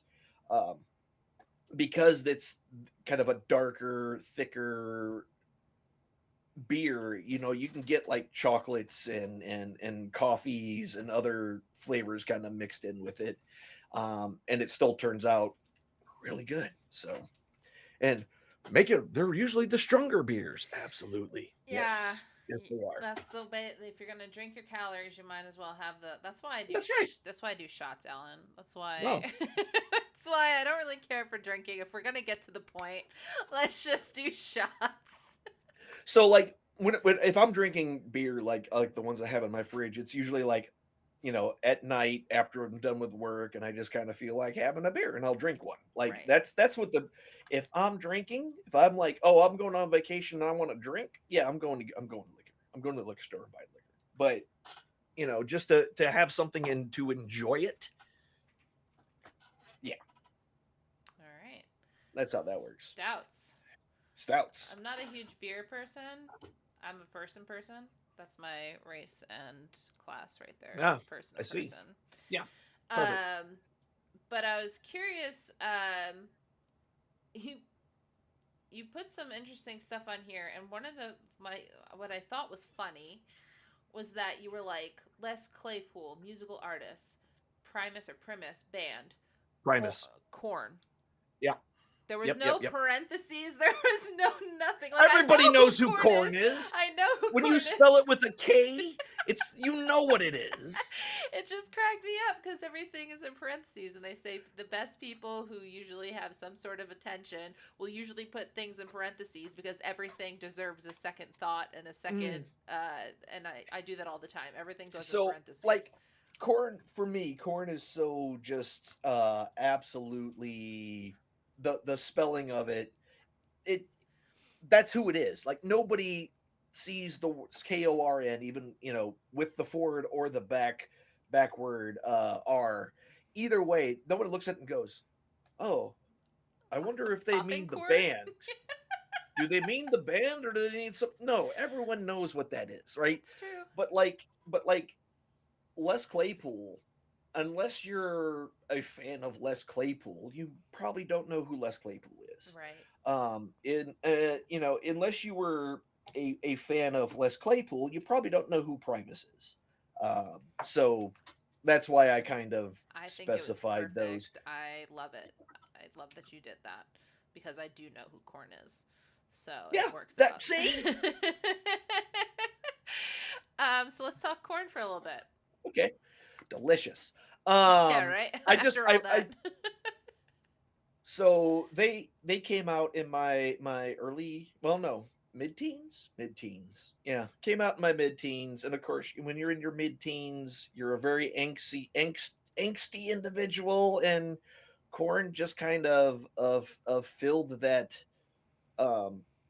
I've just always been a fan of bass, just in general. I like the bass. I like bass guitar. I just like bass.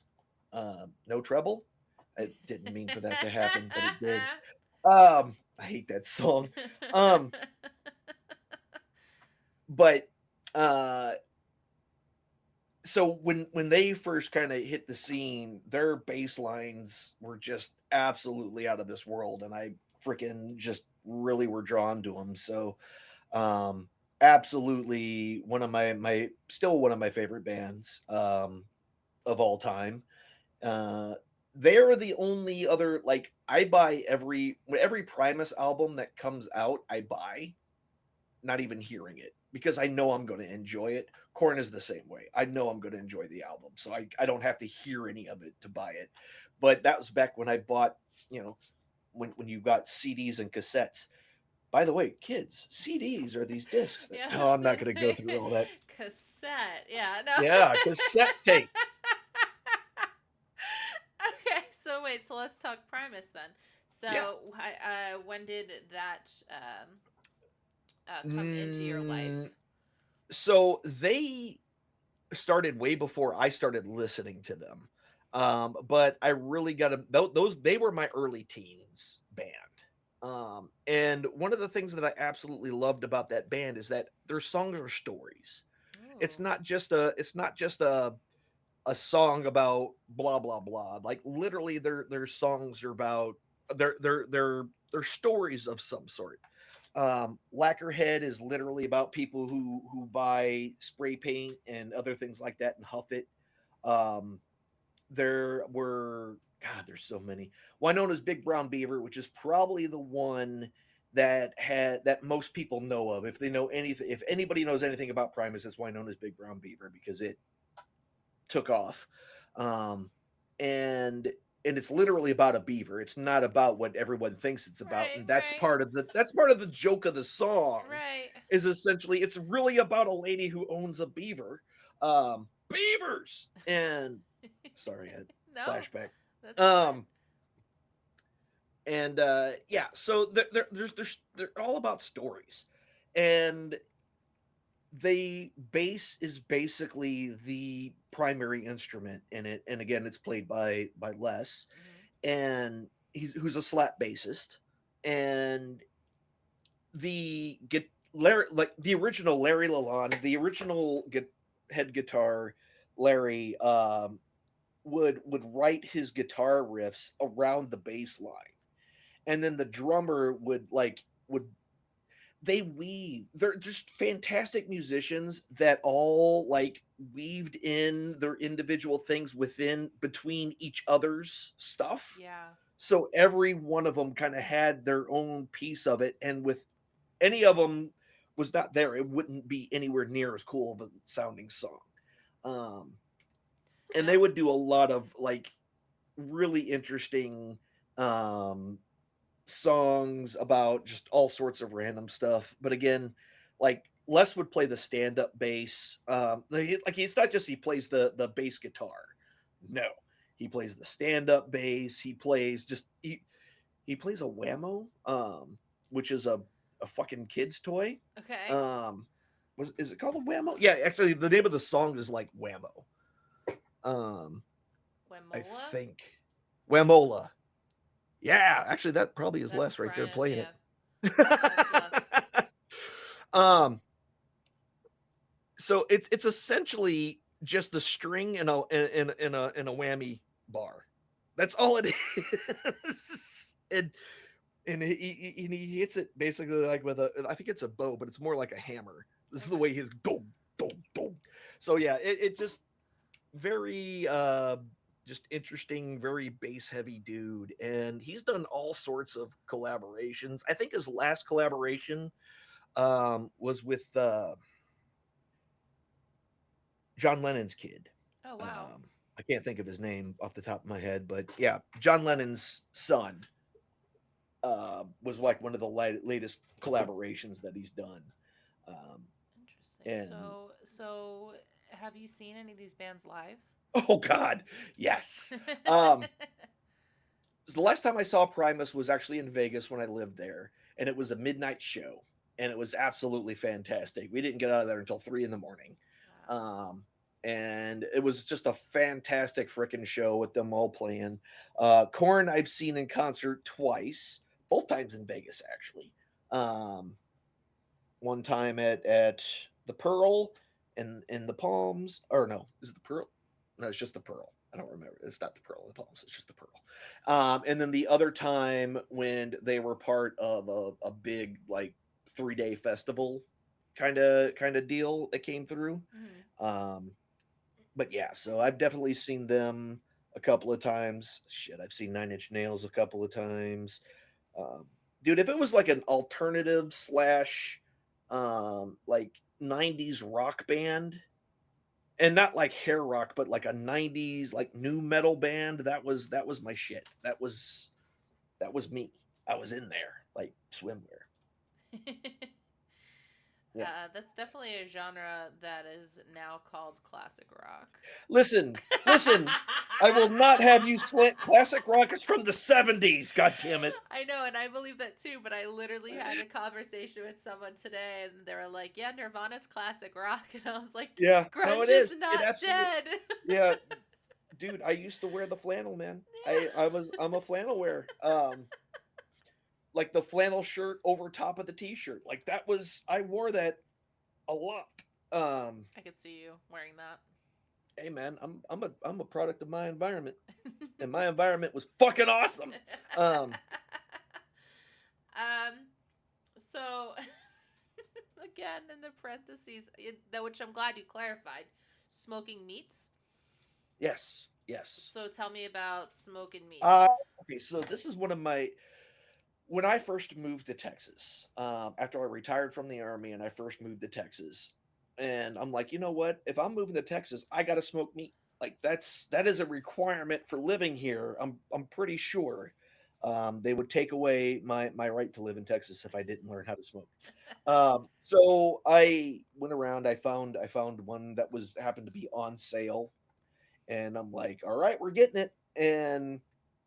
And then at that point, I just started experimenting and learning how to smoke, learning what to smoke, making my own. I make my own marinades, my own brines. I make all of my stuff myself, unless I just don't feel like it, and then I just buy something off the shelf and sprinkle it on it and be done with it. But Right. most of the time, I make my own, and and man, the first time I made some pulled pork, I knew 35 Oh hours my it god. took for that 8 pound chunk of meat to get cooked. And once it hit 200, I let it sit at 200 for like 15 minutes, took it off, and literally like it tried to fall apart, me just trying to get it off out of the smoker. And I'm just like, Oh my god, yes. um, so I wrapped it up, let it rest, and then when it was time to start shredding it, all I did was I'm like, "Where's the bone at?" And I just grabbed it and then just pulled, and the whole bone slid right out. And I'm just like, and Wow. the bone was clean, like there was Yeah. nothing on it. I'm just like, oh. And then I just started shredding the shit out of it, and yeah, now like every time the grocery store has pork shoulder, um, for cheap, I have three of them. I have three pork shoulders sitting in my freezer right now. Oh my It's god. just because every time they drop to 99 cents a pound, Mhm. I'll grab one. I want So, pork butt. Pork butt's probably my favorite mm, of all pork butt, things. yeah, pork butt, pork shoulder, both are, or a lot of times it's the same piece of meat. They just call it different names depending on where you live. But That's true. um, Yeah, I'd be interesting it would be interesting for me to see what the difference between smoked meat in Texas is and smoked meat in Kansas City.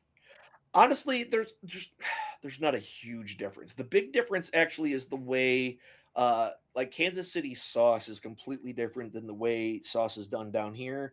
Down here, sauce is not actually served on the meat, it's served on the side. So you don't actually cover you people dip what they want in what they want. They don't just smother it and everything.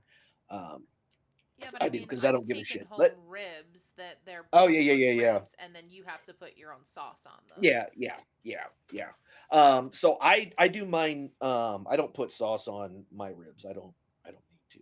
Yeah. That's right. Yeah. I don't need I said it. to. I said it. But no. So I don't put any. I season them on the outside. Well, I take the skin off. There's a membrane on the inside of ribs that you don't have to take it off, but it keeps it from the meat from getting the seasoning on the backside. So I pull the sucker off, Right. and some people think it's chewy, but honestly you can't tell it's there once it's cooked. But Right. um, you slather the thing in mustard because mustard makes an amazing a glue basically for the seasoning to stick to, and by the time it's done cooking, you can't taste the mustard. The mustard is gone. So all you Interesting. have left, and it makes a really nice dark bark. A nice, I love just bark. a very dark, Yes. crunchy, crispy outside. of the meat, and yeah, the burnt ends off a brisket, yeah, all Mm-hmm. those things. So yeah, you slather it, you get a bunch of good bark on it, and yeah, yeah. Hello. Oh, That's is my that yours? cat. That's my Is cat. that yours or mine? I know, right? Yeah. Oh, she found her way in here. Um, okay, so we've got about like 5 minutes here. I wanted to talk about the British royal family because that is Oh my God! All one of right, my listen. favorite things that anyone has ever put on the list. Now, this is not just the current royal family, which again, the British royal family is the British royal family. Um, but honestly, the whole colonialism, all that shit is because of the British royal family. All right, like end of story. They're obviously still freaking racist as all hell, based with the Meghan Merkel thing and everything else. Three, they're pointless. They serve no freaking purpose. For some reason, they're still considered like the leaders of like Canada and Australia for some damn reason because again, colonies. And why? Fuck them. They are just old people that it's part of a tradition from when freaking serfs had to basically were given a small plot of land, and then they had to give pretty much all the food they made to the king so they would have a little bit to eat and survive through the winter. Like, come on, it was a terrible system. We were appointed by God. Oh yeah, well, Yeah. me too, buddy. I can Right. just say that myself. Right. So like all that shit just really it everything about it is asinine and backwards. Kings, queens, emperors, empresses, none of that shit should exist anymore. They should just like I understand tradition, but sometimes, man, traditions are just dumb. They're just dumb. Just get rid of them. They're away. They spend so much money, and when I mean they, I mean like the British people, just to keep those guys living in a large castle. Yep. And they don't freaking do anything other than to drive down the street and wave at people. Like they're pointless. They're worthless. They're pointless. They do nothing. They are they're not they don't bring forth anything with society. They don't do anything with their great wealth like, feed the poor or anything like that. They're just there. They're they're the British Kardashians. They are. That was They gonna. just fucking exist and they're popular for no reason. That's a great They comparison. serve no purpose to society. None. Pop says that So he's yes, starting I his I own monarchy. absolutely I absolutely hate the British royal family for that reason. They're and the more I learn about them, the more I realize that they're all terrible people, and everybody who realizes they're terrible leave. Um, you know, Yep. like uh like oh shit. I don't know Princess anything. Diana's kid, what is his name? Fuck. The guy who actually left. Like he's like, yeah, okay, I don't want to be part of this anymore because I love my wife. Harry. Prince Harry. Okay, cool. Because I didn't know Um, that. yeah. So like he um just said, yeah, no, y'all are no. And then he moved. He left. He just like I don't want to be part of this shit anymore. And like I get it, like in the hit in if you look back at history and yada yada yada, okay, it was a thing that existed at that point in time. Um, like most things that humans do, we thought we came up with a good reason or a good way to do things, and it kind of worked, but it was also really really exploitive. So then we came up with a different way to do it. Right Yeah. after kings started getting their heads ripped off by the guillotine. The French started killing everybody with a head of crown on their head, and the Russian Revolution, like all that stuff. Like we're like, yeah, no, this is exploitative. We don't like it. We're going to get rid of it. We're going to do something better. And and it is maybe a little slightly better, but maybe it's not. Maybe there's still some problems, and then we come up with something new. Like that's just what we do. But for some reason, these fossils of the past, you can tell I'm passionate I about this. love How this. much I This hate is this. wonderful. These fossils from the past are still hanging around like they do, like they mean something. They mean nothing. I should have opened with this. Oh, You know what really grinds my gears? you know what really grinds my gears? The British royal family. Pop said he's starting his own monarchy, and you can get free Kool-Aid for a day. You can. I will be the first one to chop your head off. That's all I gotta say about that. Down with the kingdoms. Um. Also, you can get all the free. You can get all the free Kool-Aid you want. You know, if you join my church. Which is not real, but it is. But it's not. But it is. Okay, so we've gone through a lot of this. Yes. And I'm happy about that because I knew we were going to come off the topic of D&D. I had a goal that we were going to talk about D&D, and then we were going to learn some more about Alan that wasn't D&D related. Yeah. Well, yeah.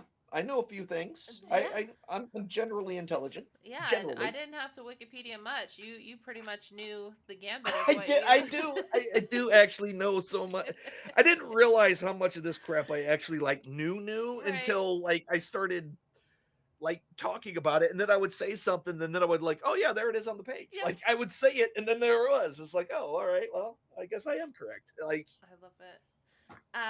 So is there anything that's on your list that we didn't touch on that you wanted to touch on? Oh man, what do I want to touch? That never. I don't have. I mean, so even if you look at if you go into the oligarchy and all that kind of goes back to the royal family, but oligarchy is a little more extra than that. But we can talk about how much I hate my mother. No, we're not going to do that. No, actually, honestly, you got the majority of stuff that the big thing, one of the reasons I put the stream of consciousness on that one, and we can talk about this a little bit, is essentially that is my style for stream of consciousness. There's a couple of different ways depending on the way you look at it, but essentially, it used in literature, it's essentially trying to walk through and write like the human brain thinks. So there's not necessarily punctuation, there's not necessarily any kind of sentence structure, because essentially it's supposed to be that flowing stream of thoughts that all people have going on in their head. Because you whenever when you think about something, you just don't think about that thing and then stop. Right. You think about that thing, and then that thing somehow attaches to some other thing, and then that thing does it, and it flows, and that's how your brain just does things, and that's what's called stream of consciousness. And essentially, that is what I do when I'm streaming. My brain, I shut off the filter between my brain and my mouth, and I just talk, and everything you get is straight out of my brain. That's why I say things and then go, oh, that was kind of mean, that kind of thing, because I'm not thinking about it while I'm saying it. Right. It's coming straight out. It's straight up my brain on display for all to dissect and laugh at. But yeah, that's the big thing with stream of consciousness, and it's not always easy for people to do. Because again, it's like a never ceasing flow of data, of information. Yep. And when you do it, you'll switch gears so many times, just because that's what your brain does, because it associates the thing you're talking with something else that is associated with it, and then you end up over there, and the next thing you know, you're 15 million miles away from the original subject that you even started with. Yep. You're over here somewhere, and then you're like, what was I even talking about? And then you don't even remember, because you've gone through 15 subjects in the meantime. So I like stream of consciousness. It's fun to read, and it's fun to just shut off any filters and just let your brain go. Galvos can attest to this, but not only do I do stream of consciousness, you do the same thing with singing, right? Because stream of consciousness, suddenly you'll be like, oh, that's a word in a song. And then I start singing a song. Yeah. Or I sing a song that's not related to it, but I make up my own words for the subject in a different song. Right. You actually caught me. I think I was doing that when we Yes. were setting up for this because Yeah. I wasn't even realizing you were watching me, and I'm doing what I normally do. I'm just sitting here and let me do this, and I know I probably sung something. I don't know I what I don't was remember what singing. it was, but yeah, and so there's times, yeah, there's a lot of singing in the house. And then even with Galvos, I'll be like I'll be drinking or whatever, and then all of a sudden I'll be like, "Man, that doesn't make any sense. That fly shouldn't even be there." And he'll be like, "Where the hell did that come from?" And I'll be like, "Oh, because we talked about this, which led to this, which led to this, and that led to the fly on the wall." So my wife does something actually very similar to that, where we'll just be sitting on the couch and she'll just turn to me and go, "So what do you think?" Okay, please explain what we are talking about here because she'll have conversations with me, I guess, in her head Yep. and think that the conversation actually happened, and Yep. then she'll say out loud, and I'm just like, "I what? We weren't even talking about I what were you can't what?" even help you. Yeah, please tell me what you're talking about because I don't know. Um, yeah, so I at least try to when if I start something, I at least try, but I know I've done it to her because she's looked at me crazy a Yeah. couple of hundred When you try thousand to million times. backtrack too, and you're like, "Man, this is hard," because I don't even. I always my coined phrase is, "Man, that was like a year ago." Yeah, well, yeah. They'll be like, "Oh, you So were talking about eggs," and I'd be like, "Man, that was a year ago." They'll be like, "That was literally 2 minutes ago." I don't remember 90% of what I say on a stream. There's like one or two things that maybe I'll remember because it was just extra funny or Right. somebody clipped it, you know what I mean? So like in my brain clipped it as well. But yeah, like I'll go back and I'll watch a stream and go, "Holy shit, I said that." Like when my quotes pop up, I'm like, Right. "Did I really say that?" That's a thing I guess I said. Thanks, I Pingus. I can't say I didn't say it because I don't remember. I don't remember if I did that or not, but probably. Probably. It points to, what is it? All signs point to probably. Yeah, definitely. But yeah, I love that we just talked about that. That was a great yeah, finale. it's fun. I didn't It's want to good end times. on the British royal You don't family, want to. I so mean, you want to go back to them you know assholes? I what? can do I'm it. good. I'm All right, good. perfect. So yeah, so I hope you had fun. I did. Good. I have something for you. Oh Okay. no. Yeah, so it goes, because I'm a bard. It says, "Hello, I'm a bard, traveling near and far. I used to not think my life was on par. Then one day a man, bald-headed and kind, took me under his wing and sang by side. I became less depressed and then more obsessed with a game I had friends, and it was the best. Now I'm no longer sad with the adventures I've had. I am who I am because of my DM." Yay! That's me. You like It's that? a me, Dungeon Master. Uh, It's that was me. stupid. It's a me, Dungeon Master. Yeah, I actually did. I like that. I like that a lot. I really like when you do bard things in character. So I was wearing like my all bard those hat, things. so I had to. Yeah, well, like anytime that you come up with like the little song that you did for like I the freaking hate dragon. this. Yeah, this all those things are just like yes, this this is good, and as long as you're having fun doing it, that's the important part, you know. So Yeah. and that's what I hope most people take away from it, which is why I like being new people's DM because I try to give them as much creational freedom as I possibly can within the like I'm not going to let you break rules, Right. but you know, I want you to be as cuz in D&D, you can we're going back to D&D, but in D&D honestly, the bottom line is that when you think back to a really fun D&D game you played, Right. you're not thinking about that one time that you rolled a 17. You're not thinking about that. You're thinking about that one time when this guy did this thing and you ended up sliding down this garbage chute and ended up, you know, over here and did this other thing, and then that's what you remember. You don't remember the number crunching and all that. You remember the story that was told. You remember Null jumping into a fire and killing the Yeah. crocodile? Yeah. Just running into the fire to get the last hit on the croc. Like that's what you remember. You don't care what he rolled. You just know that he ran in and into a big flaming fire and killed something, and just went, why did you do that? And that's part of the game. That's what you remember about the game. You don't remember the die rolling, you remember the story. And Absolutely. Well, awesome. Thank you so much for being on. This has been yay! so much I fun. I tried. You did great. For anyone who needs to know, shout out. Alan isn't talked in chat yet, so I gotta spell this out. Oh, there you are. Thank How you. about that way? Thank you. Wait, what does it say? When to find some member of the force she found. Oh, you put on talk shows and podcasts too, or that's just me?